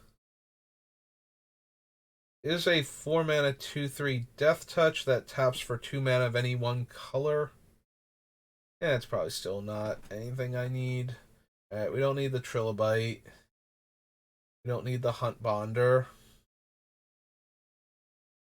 Choose any number of target opponents. Create X 1/1 white human soldier tokens. Where X is the number of creatures those opponents control, and it has Strive to target more than one player.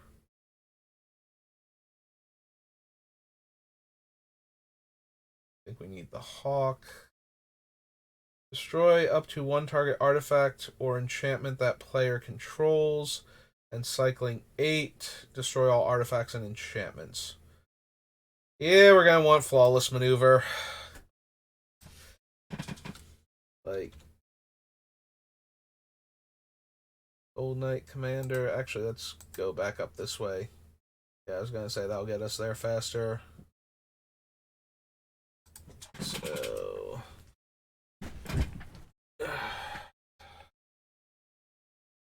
Flawless Maneuver. The white one.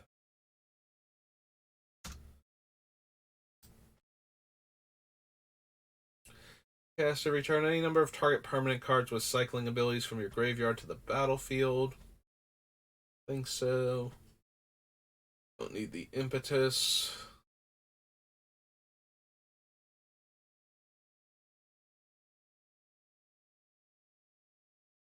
As long as the opponent controls more lands than you may play lands from the top. Yeah, I'd rather have like some of the other cards that do similar things.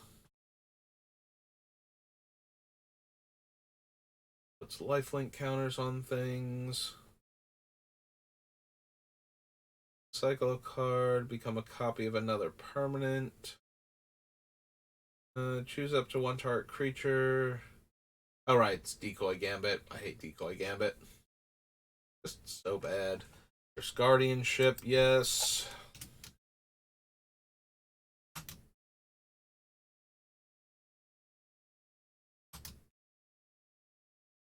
Two in a blue, instant.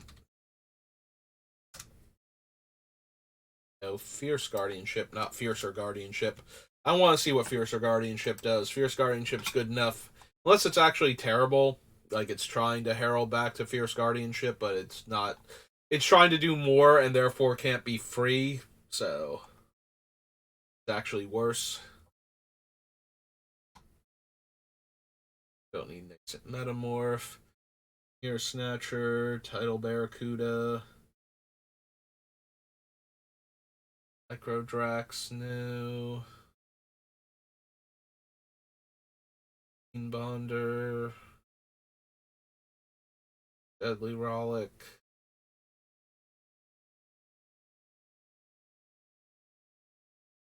Mind Leecher. Put a soul counter on Netherborn Altar. Put your commander into your hand from the command zone. Then you lose 3 life for each soul counter on Netherborn Altar. I don't think so. Impetus, Specialist, Titan Hunter. 2/1/1 counters on a creature they control. Goad each creature that had counters put on it this way.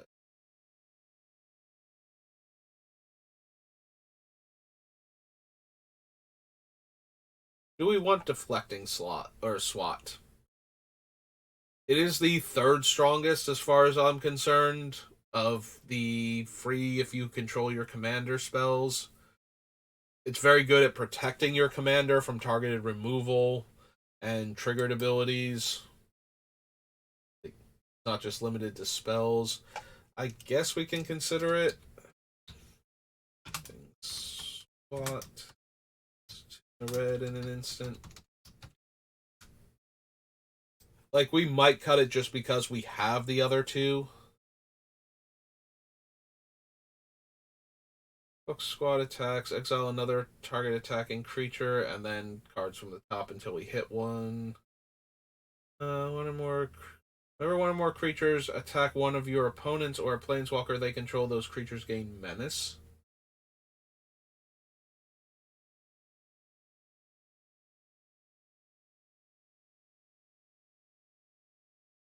Floodgates. Creature type. Whenever a non-token creature of the chosen type enters the battlefield, create a token that's a copy of that type. That token gains haste. Exile at the beginning of the next end.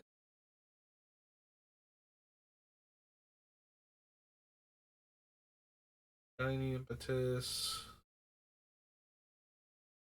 Help Phoenix. Graveyard to your hand. Cycle 2 back. Whenever you discard a card, put a 1/1 counter on Badgersaur. Whenever you discard a land, create a treasure token. And whenever you discard a non-creature, non-land, fights up to 1 target creature you don't control.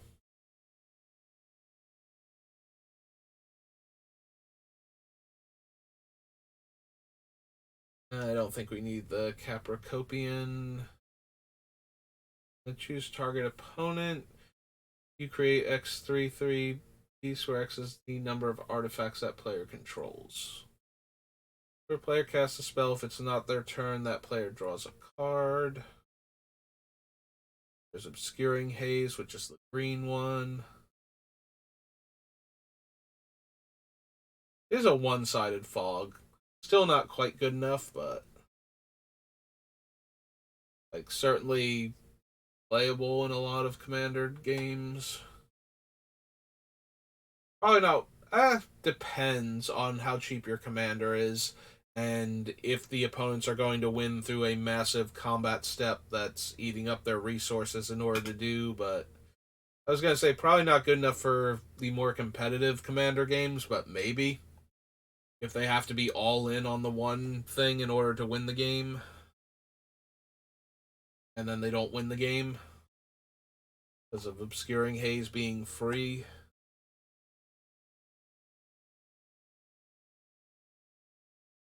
Devour 3 enters the battlefield, deals X damage device. You choose among X target creatures, where X is its power. And each of those creatures deals damage equal to its power to Ravenous Gigantotherium. Whenever it mutates, destroy target non-creature permanent. Its controller makes a 3/3 beast.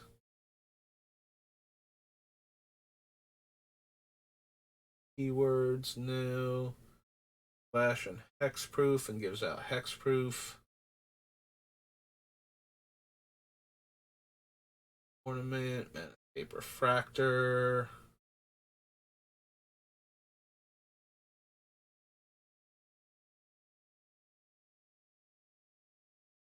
There we go. We'll just run Nesting Grounds as one of our like 3 lands that aren't already spoken for, and then we can move the time counter off of Naked Singularity onto Braid of Fire, and that'll make it easier to pay for every turn. That'll solve all of the problems with running those 2 cards. Alright, so that was Ikoria Commander. On to Ikoria proper. I'm sure we'll have cards that we want just because of the 3-color nature of it. We also get to add in all of the triomes. So there's that. Ventress Impulse. Speed Bonder, no. Back for more. Barrier Breach. Bastion of Remembrance. I'm debating if I want Barrier Breach and Into the Core in the deck as my backup artifact and enchantment removal, since they both exile and hit multiples. Maybe not, because we're still going to want to have Casualties of War and a couple other cards along those lines. Like, we might be running the... Actually, we are almost definitely running the Ultimatum from this set that destroys all of our opponent's things. So yeah, I guess not then.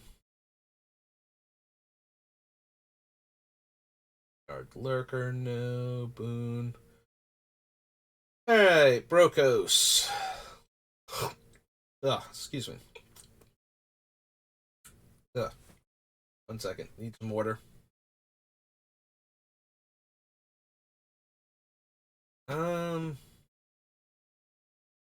I suppose not. We're not going to be running a ton of mutate creatures. I'd be surprised if we're running any of them, honestly. So, running Brokos just seems like it's okay, but not amazing. We can do better.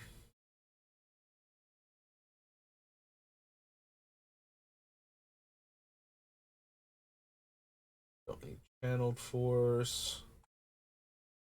Don't think we care about Chevelle at all. Draw a card, no.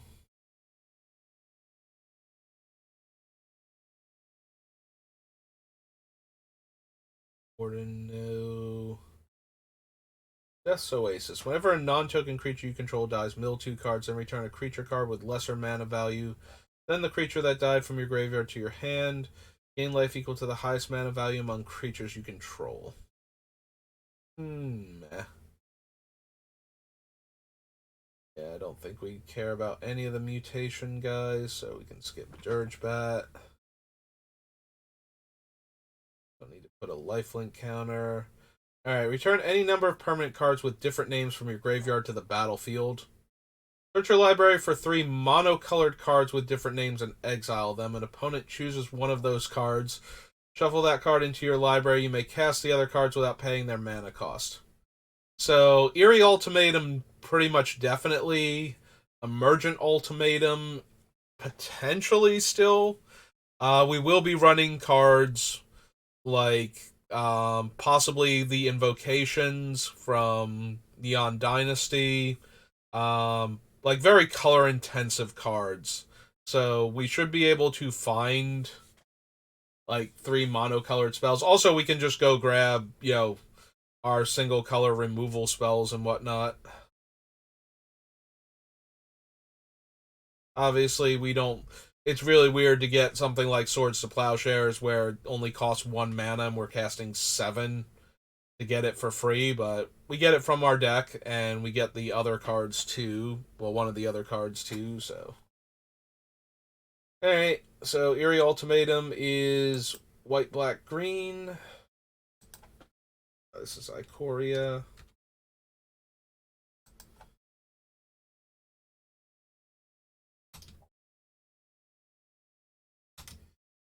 White, white, black, black, black, green, green, sorcery.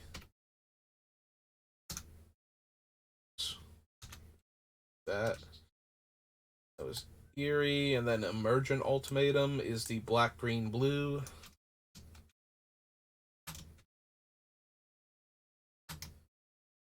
Black, black, green, green, green, oops, blue, sorcery. Yeah, I know a bunch of the original ultimatums were not good in most commander decks. So Cruel Ultimatum is the only one that has a real chance, I think, of making it from there. Unless I'm forgetting. Oh no, we could run the Jund Ultimatum, which destroys 3 permanents, which I always want to have destroy 4 permanents. Don't need Escape Protocol, Everquill Phoenix, Extinction Event, Fiend Artisan, no. I don't think we're going to have enough humans for Fight as One or similar cards to do anything.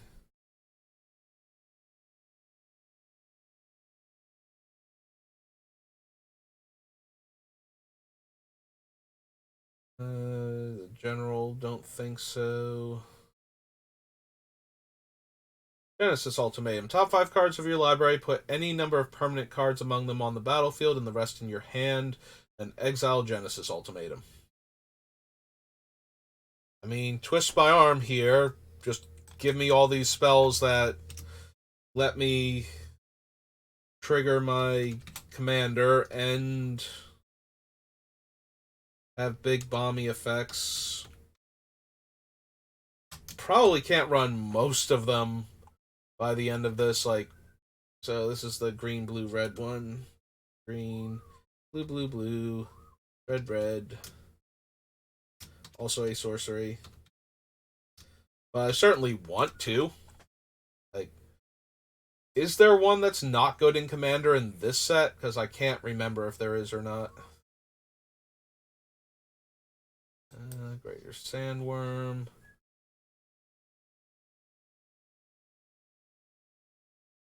The Wind. Garuda.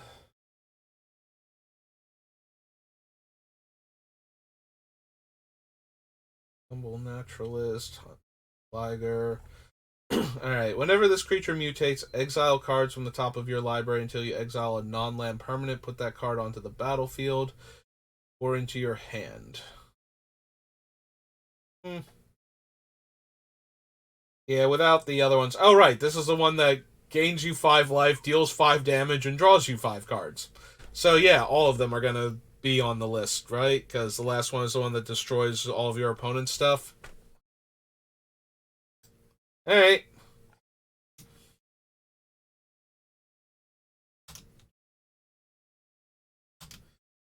So this is the red one, so it's white, white, red, red, red, blue, blue.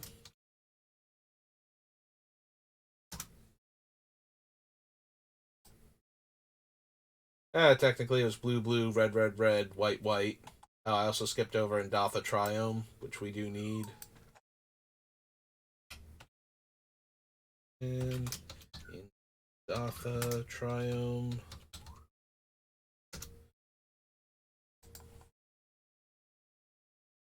Think we've missed any of them yet? Do we want Gigantha the Wellspring at all? He taps for 5 mana, And we can certainly use all of the colors.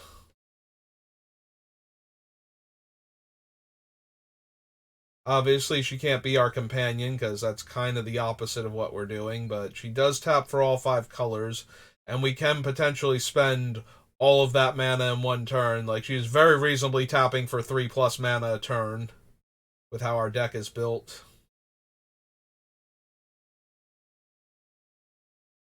Yeah, okay, we will consider her. So, Antha, the Wellspring is 4 hybrid red-green.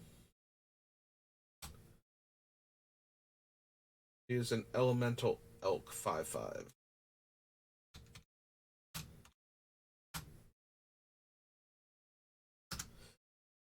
Okay. Spells your opponent's control that target creature costs 2 more to cast. No.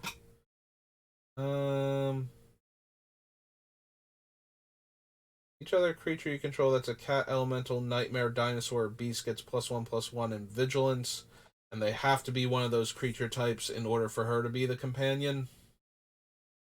I don't think so, then. Don't care for Karuga. Petria Triome we need. And Petria Triome. Keenan Bonder Prodigy. Whenever you tap a non-land permanent for mana, add 1 mana of any type that permanent produced. And 7, look at the top 5 cards of your library. You may put a non-human creature card from among them on the battlefield. Put the rest on the bottom of your library in a random order.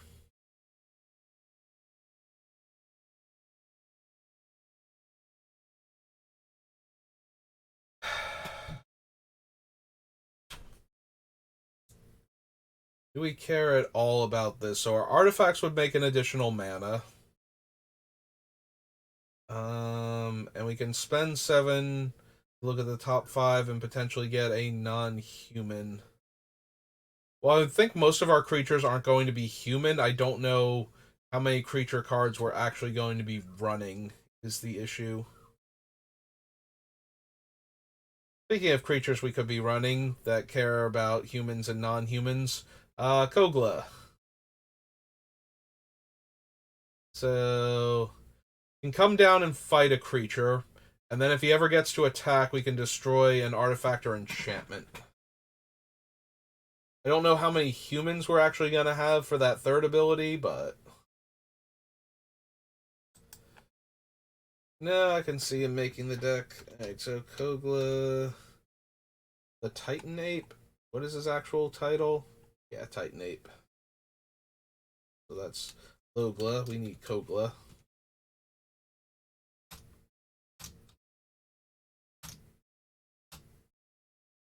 Three triple green. Ape 7/6.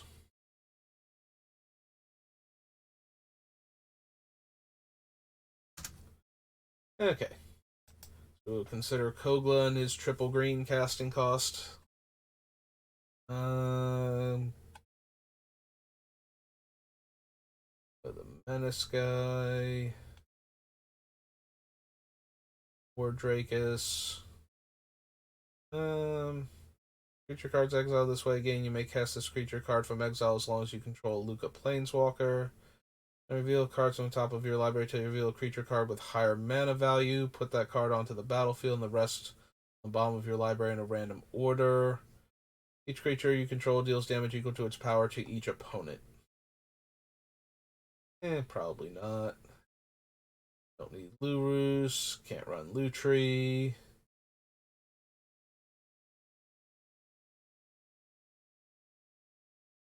Let's see.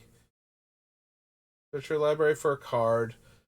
Put that card into your graveyard, then shuffle. Return up to 2 target or up to 2 permanent cards from your graveyard to your hand. Create a token that's a copy of target permanent if red-green is spent. Instead, create a token that's a copy of that permanent, except the token has when this permanent enters the battlefield. If it's a creature, it fights up to one target creature you don't control. Meh. Destroy target non-land permanent if it's a creature or if you spent the 3 different colors. Yeah, I kind of wish the Mythoses just had their colors in their casting cost, so that way we could get the bonus for it. Choose an artifact, a creature, an enchantment, and a planeswalker among the non-land permanents they control, then sacrifices the rest. You choose the permanents for each player instead.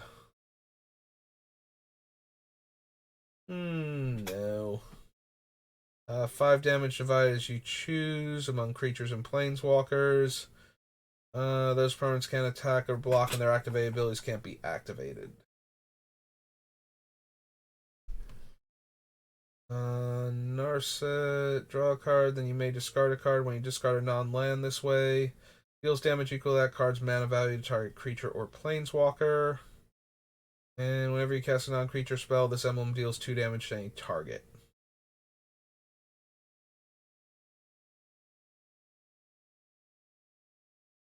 Alright. Maybe Nethroi. Because it's pretty easy to get value from Nethroi if we have a graveyard.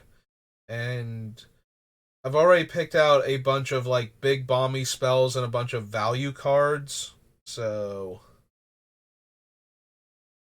maybe we want Nethroi in order to copy thing or in order to resurrect things that would get back our cool spells that we're casting.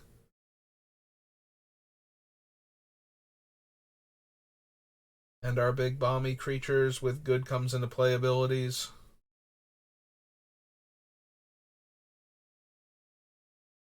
Alright, I can consider Nethroi. He's 2 white, black, green.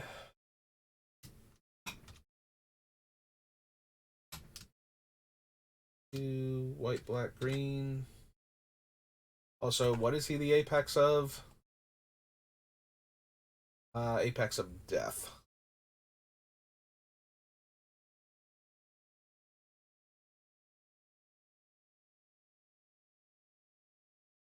Roy, comma, apex of death.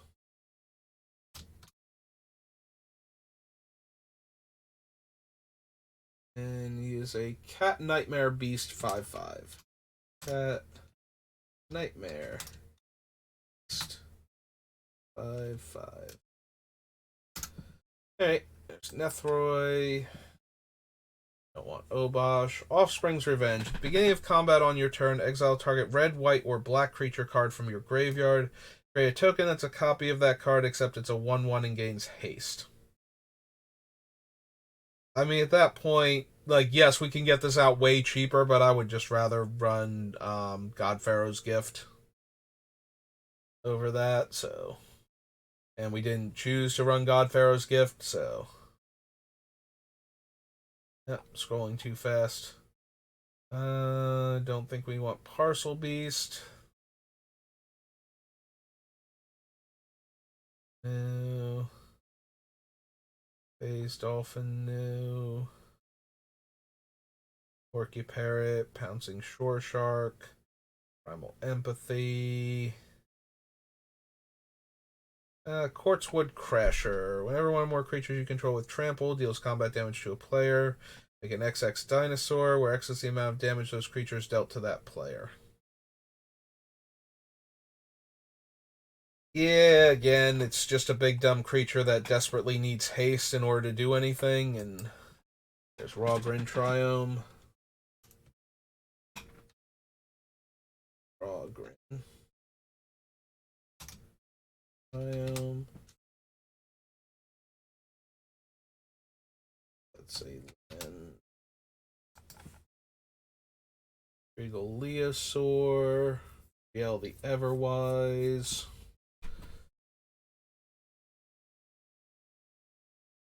That many cards. Rooting Moloch, no. Ruinous Ultimatum is red, white, black.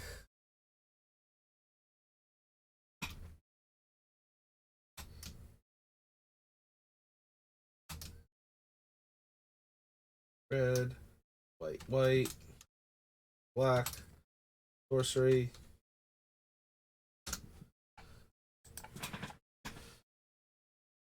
Rumbling Rock Slide. Lockdown. Smasher. Oh, we're about to see Savai Triome, but first, all the others.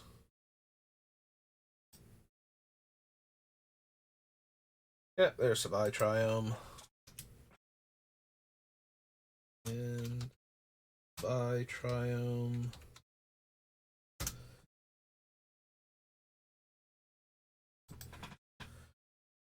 Sea Dasher Octopus, no. Shark Typhoon. Despite the sheer volume of 7-drop sorceries I've just added that I want to run in this deck, no, I don't think we need Shark Typhoon. Cast another spell that has flash. You draw a card and each opponent loses 1 life. Opponent controls and you gain 4 life. Yeah, I don't need Snapdax for anything. I may play an additional land. Whenever I cast a spell, draw 2 cards. At the beginning of my end step, discard my hand.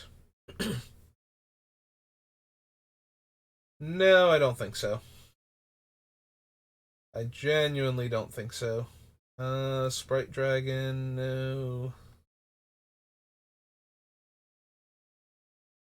Tentative Connection, Yozalith, the Otter, Titanoth Rex.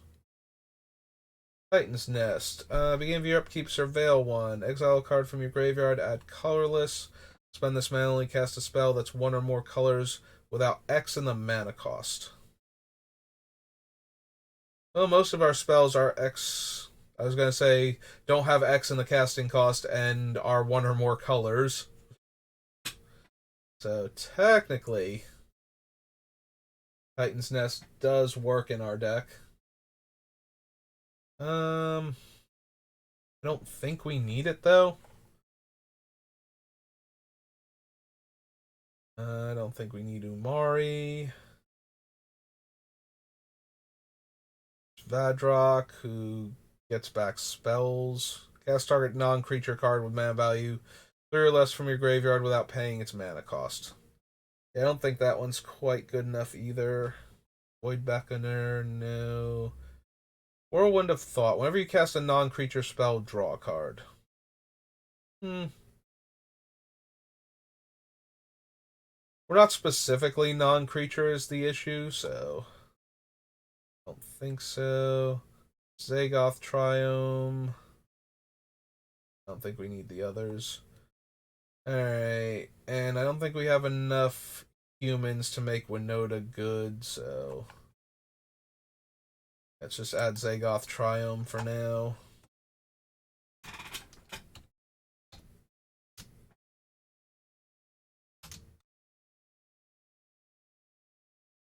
Alright, well, we have a ton of big bomby spells that work with our commander.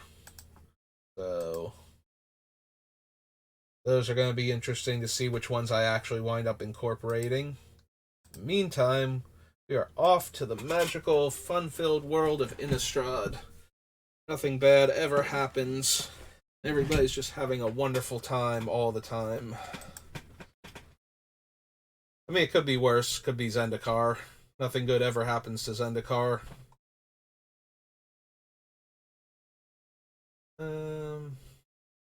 No. Go Flight Alabaster. Army of the Damned. Nope. Do not need that big pile of zombies. Balefire. No. Heart Witch. Blasphemous Act. No. Bloodgift Demon. Bramble Crush. Brimstone Volley. No. No. Renaissance. Crossway Vampire.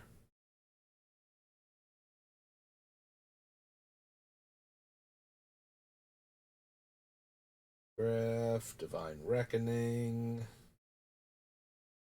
Cathar. Endless Ranks of the Dead. Oh, there we go. We have Essence of the Wild. We can have all of our things just be 6/6s with no other abilities.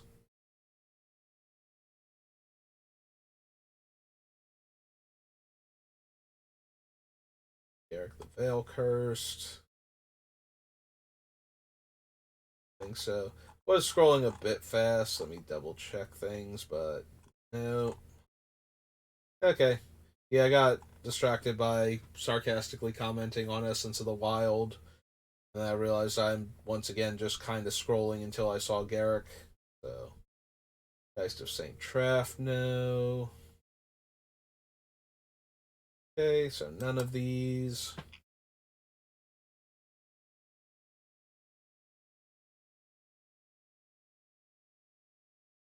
Grimgrin.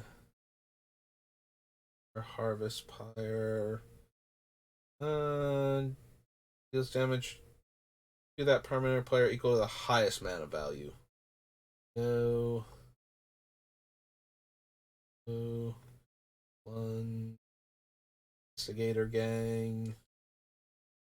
Maw of Hell. No, sorry, Kindercatch. You being a 3 mana 6/6 is nowhere near good enough because that already requires that my commander be out and that we not have anything better to do. No to Liliana. We keep scrolling. Go to Living Machias. Then return 2 creature cards at random from your graveyard to the battlefield. Probably not. Like, it's okay. At least it has a thing when it dies, so won't necessarily be a bad thing. No to Olivia. Parallel Lives. Past in Flames. At the beginning of your end step, if a creature died this turn, destroy target non-demon creature. Meh. Rolling Tembler. Rooftop Storm.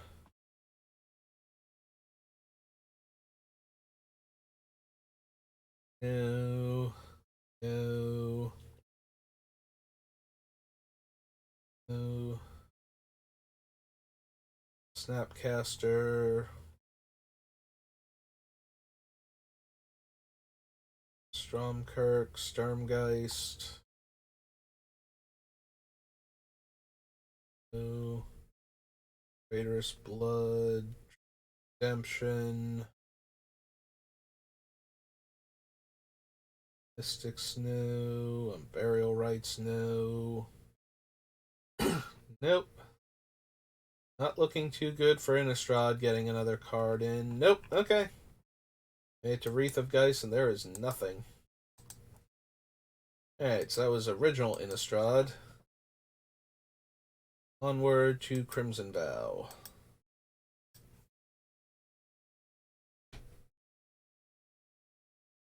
Raid, still no. Gambit, no. That is a shame that, again, the cleave costs are going to be where the triple mana is. In some cases. I think there's only like 1 or 2 of them like that, like this one and the Wrath variant and whatnot, so. But yeah, we could run them, but we can't get the cool thing from them. Rolling too fast. Not that I think we're going to run any of these. Alluring Suitor, Lumberknot, Bordermaster, Angie.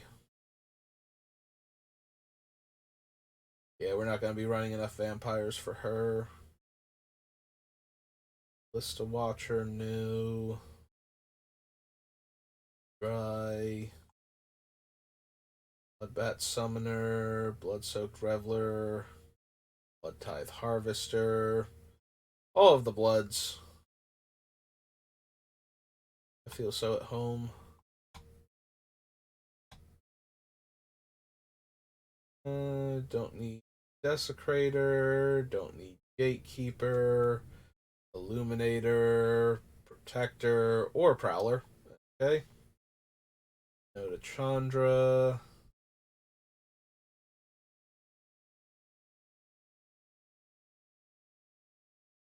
Cultivator Colossus. Enters the battlefield, you may put a land card from your hand onto the battlefield tapped. If you do, draw a card and repeat this process.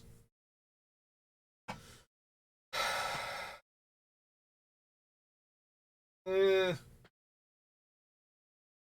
Probably not. It does let us draw a whole bunch of cards potentially if we had a handful of land. We get to trade all of those out for spells. That's not terrible, but it's also not something I super need.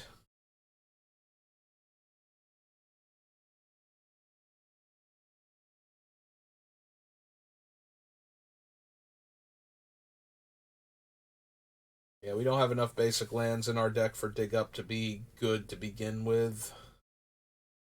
So it would have to be for the cleave cost, and we don't get any kind of fun discount.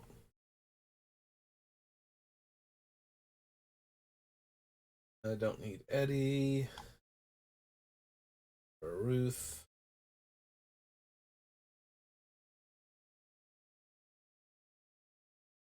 Judge.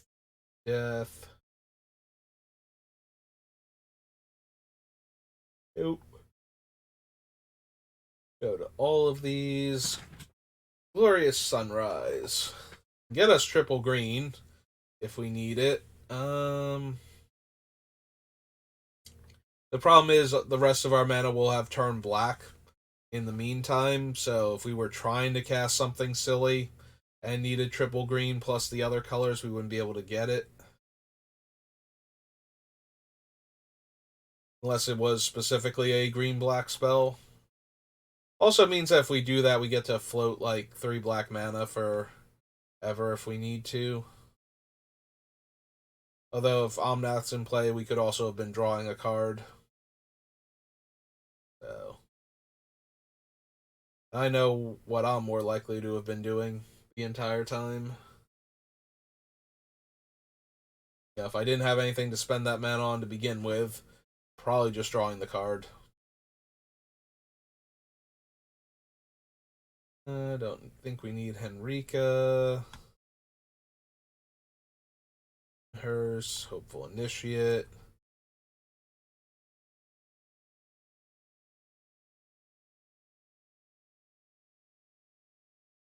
Breaker Horror. Don't think so. The Night, Investigator's Journal. Jacob, Catilda, Kaya.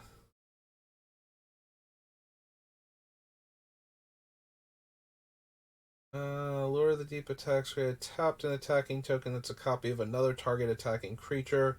Has to be a Kraken, Leviathan, Octopus, or Serpent. All of which are highly unlikely to make it into our deck. But we would get 2 of them. I forget what Stromkirk, whatever his name is, Stromkirk on the front side needs in order to flip into Crothus, though. Great Flash, Lambalt Raconteur, Lantern Flare, Magma Pummeler, Maniform Hellkite, Mulch, Nature's Embrace.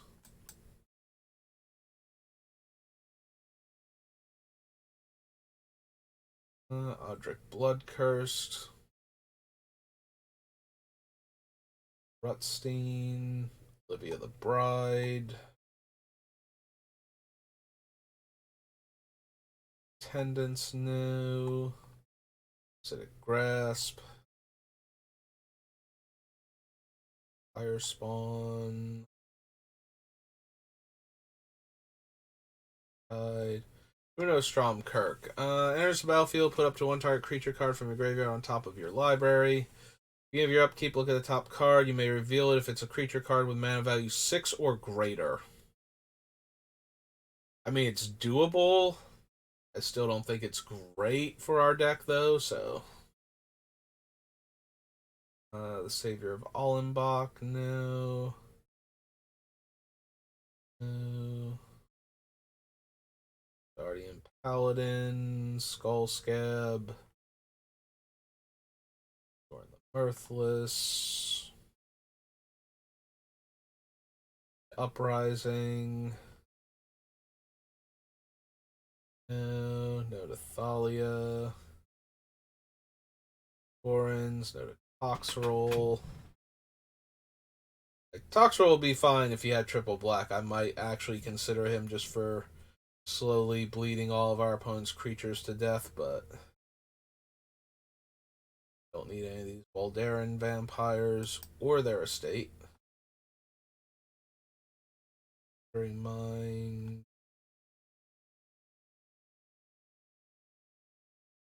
New welcoming vampire. Ooh.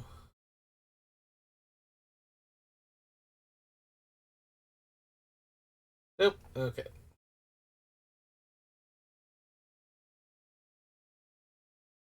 So that was Crimson Vow, and as per our usual, we'll do Midnight Hunt main first, and then go do the 2 commander decks, or 4 commander decks, actually, but the 2 different commander sets. Adeline, Fire Ignition, Arlen, no. Autumn, no.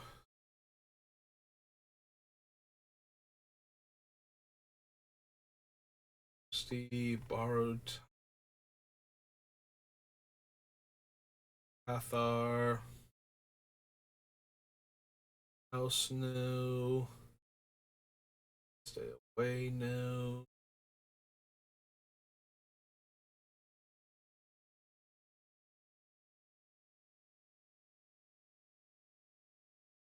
Looking apart. Faith, Silence, Surveillance, no. Bonnet.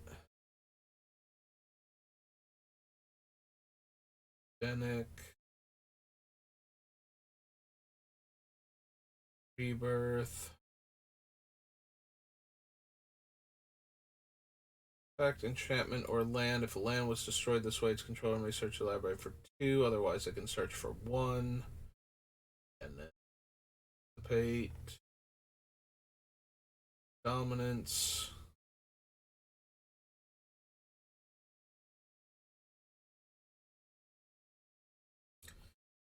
Enduring Angel. Flying Double Strike. I have hexproof. If my life total would be reduced to 0 or less, transform in, my life total becomes 3. Then if Enduring Angel didn't transform this way, I lose the game.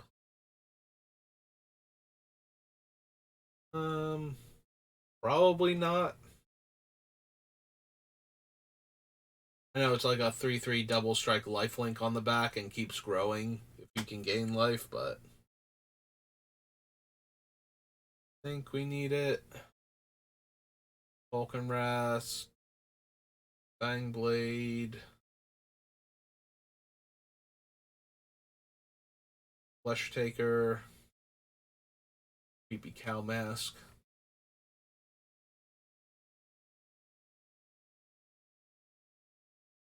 Reservoir for anything.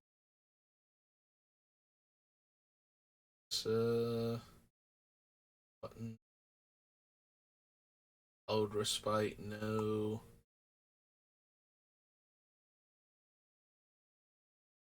Lumiere, Homestead Courage. Hostile.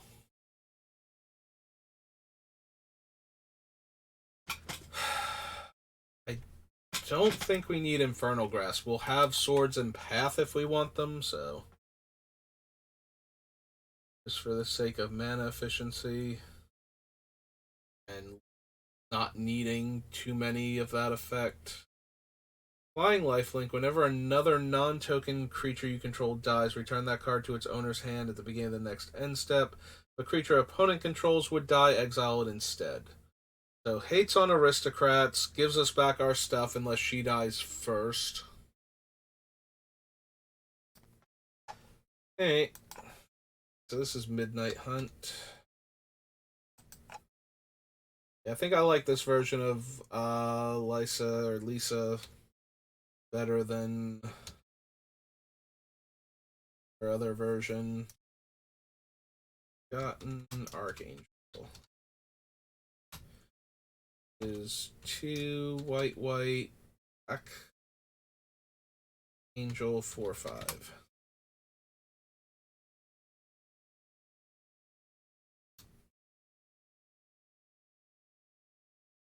Order the Forsaken we don't need. Vivek no. Bristlebrand, Memory Deluge. Nist.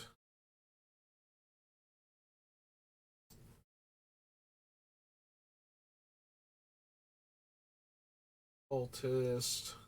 Oleg. Old Stick Fingers.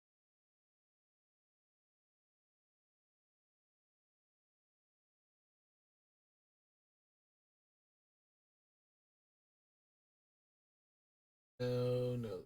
Puppet Stitcher. No, the Adversary. Got Pack Werewolf. Ants. Nope.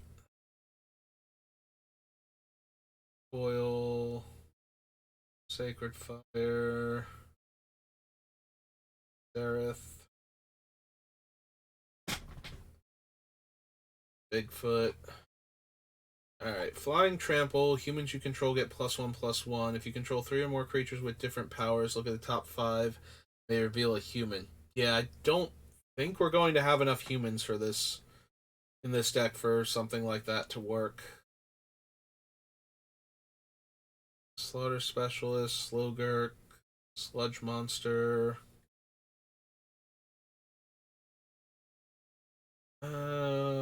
Permanent cards with mana value 5 or less. So probably not on Storm the Festival. Yeah, I couldn't remember exactly what the things on Storm the Festival were going to be, like the um number of cards you get to look at, the limit on their casting cost, and whether or not it was permanents or spells. No, the Celestis, no, the Meat Hook, Ovalar, Huntmaster, Earth, Unnatural Growth. Like, the few creatures we have are already pretty big, and not a lot of them are necessarily going to have, like, trample and whatnot to pay me off for Unnatural Growth. Yeah, I don't think so. Like, if Zopendrill were actually triple green in her casting cost, which I don't think that she is, I might consider her because she herself is a big dumb creature, but I don't think we need Ren.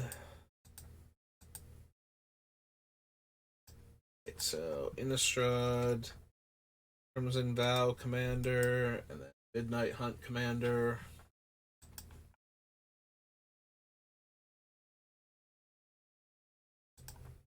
Full collector number thing.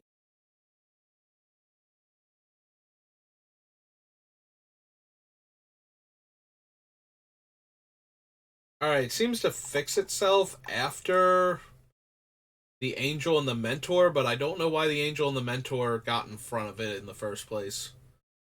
So Millicent, I don't think we need. Non-token spirit you control dies or deals combat damage to a player, create a spirit. Beginning of your end step, create a blood token for each player who lost life this turn. Stefan attacks. You may sacrifice 2 blood tokens. If you do, put a vampire card from your hand onto the battlefield. Tapped and attacking, it gains indestructible. Creature with flying, make a copy of it, except it's a 1/1 spirit. Whenever a non-token vampire you control dies, pay 1, exile, and make a bat, and the bat can bring back the exiled creature. Melee. Other spirits have melee. Prevent all non-combat damage dealt to my spirits. Pay 1 if you do create a 1/1 spirit. Create X 1/1 spirits, where X is the number of opponents who control more lands than you. Where a creature opponent controls becomes tapped. If it isn't being declared as an attacker, put a 1/1 on her. My graveyard to the battlefield. Each of them is 1/1 spirits with flying in addition to their other types, and exile Storm of Souls.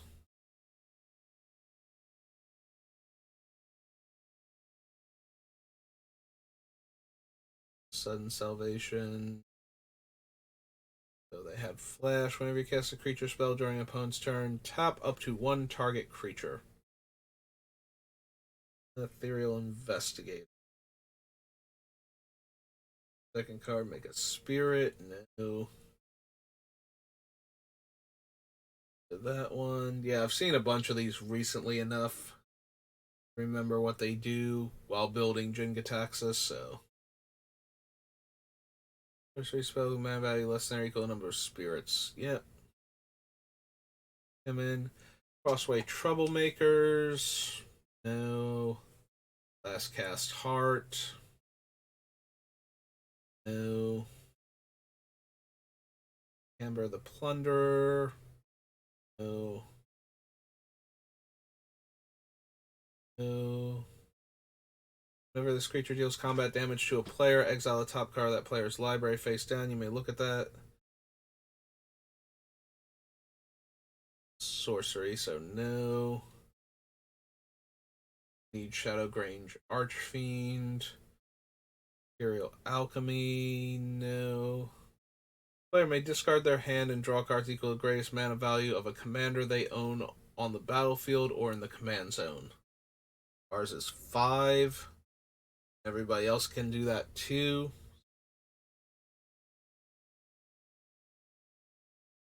Sacrifice an artifact or creature, go target creature. Or another vampire enters under your control, fights up to 1 target creature an opponent controls. Whenever a creature dealt damage by Enforcer this turn dies, create a blood token.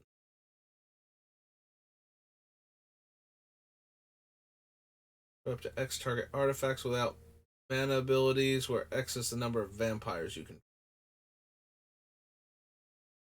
Opulence. Create a treasure token.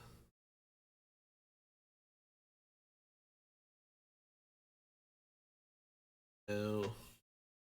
Disorder in the court is exile X target creatures and investigate X times.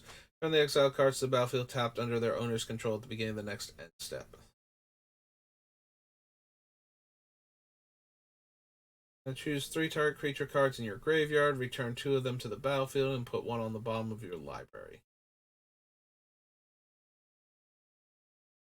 Or the creature it's paired with. Creature dies, you may return to the battlefield on its owner's control at the beginning of your next upkeep.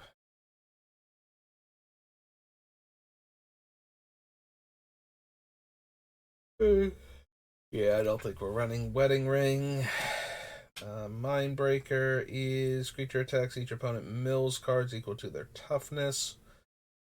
Each of those creatures has, when this creature dies, draw cards equal to its power.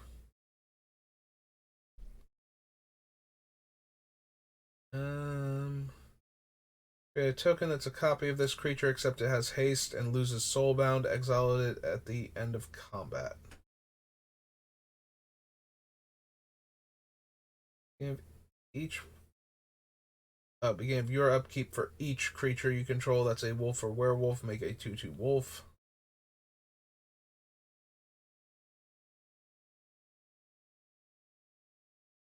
This creature's has whenever an opponent casts a spell, put a 1/1 counter on this creature.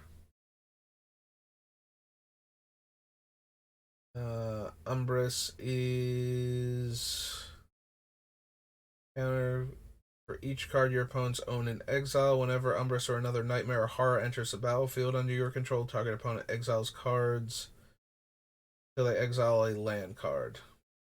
Nope. And we're into reprints. Okay. Oh, that was Crimson Vow. So we need Strahd, Midnight Hunt, Alchemy, and then Command.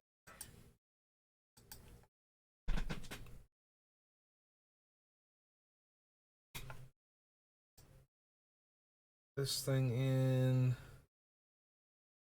Yeah, again, Dearly Departed and Micaeus pop up first. I wonder if I ever tried with these and like these random cards got in front of the main cards and that's why I thought it wasn't working. Because I always thought it was weird that I never tried except on the first and second set. So maybe it just popped up like this. I'm like, that's out of order still. That's not what I wanted. And didn't realize that it's only like 2 cards that are actually out of order for alphabetically and um collector number. Anyway, so Autumn Sovereign, put a 1/1 counter on up to 1 target creature you control. Then if you control 3 or more, or if you control 3 creatures with different powers, you draw a card.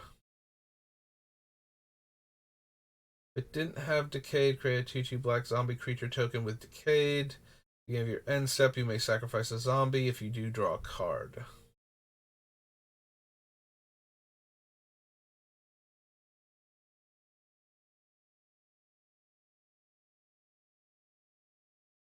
Another creature you control dies. Investigate. Whenever you sacrifice a token, surveil 1.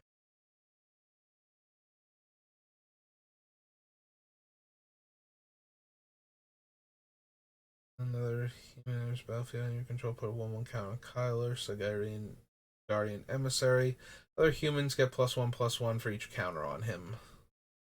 For each different power among creatures on the battlefield, choose a creature with that power. Destroy each creature not chosen this way. 3/3 and lose all creature types.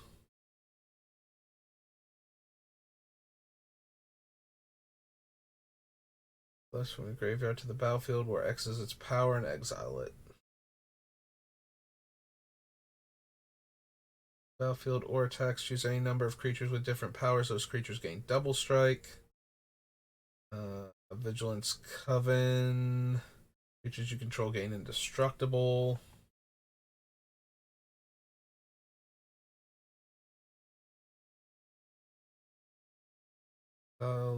A card from the top of your library face down for each opponent you have.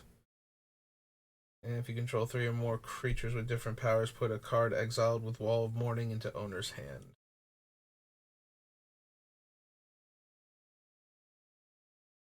Copies of the sacrificed creature, but we're not running enough zombies.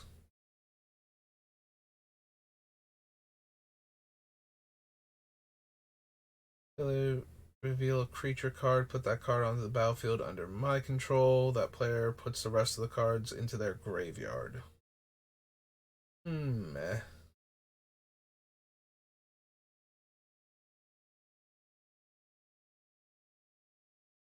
No.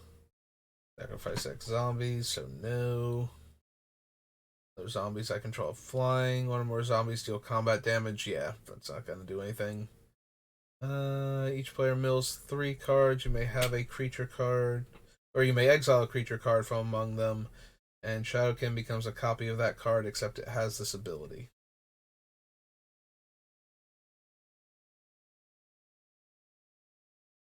Add black. Creature dies. Put a corpse counter on it. Sack it. Make that many 2/2s with Decayed.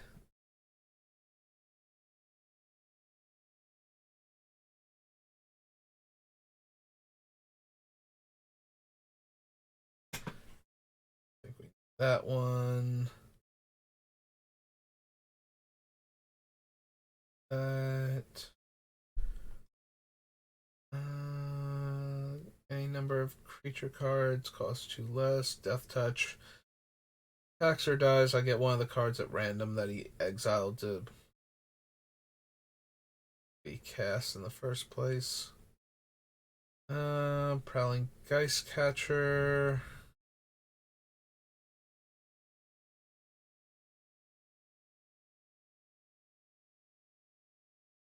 Those creatures, no. Sacrifice up to 3 zombies, no. Zombies get bonuses. Celebrate the Harvest. Search your library for up to X basic land cards, where X is the number of different powers among creatures you control. Yeah, it's not going to do anything. Exile it and you create a 1/2 green spider with reach. Another human enters the battlefield under your control, put a 1/1 counter on it, add X mana based on its power.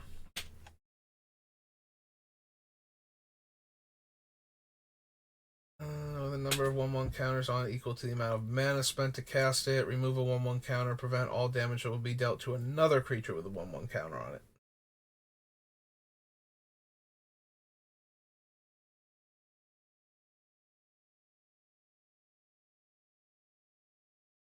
Mana value of the permanent exiled this way. Nope.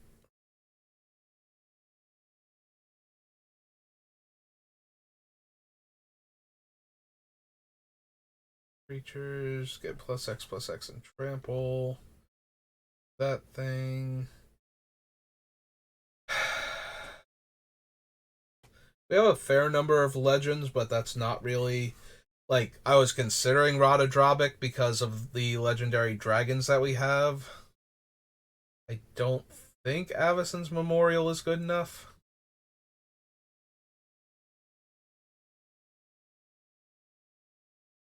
Also, it's 8 mana, so it's kind of not anywhere near good enough at that point, I suppose. Alright, so I don't know why Rooftop Storm is just randomly in the middle of this, but okay. So, Visions of Glory. 1/1 white human creature token for each creature you control. Think so. Exchange control of 2 target creatures you don't control. Don't think so. Target opponent puts a creature card of their choice from their graveyard onto the battlefield under my control. The player draws 2 additional cards. At the beginning of enchant player's end step, that player discards their hand.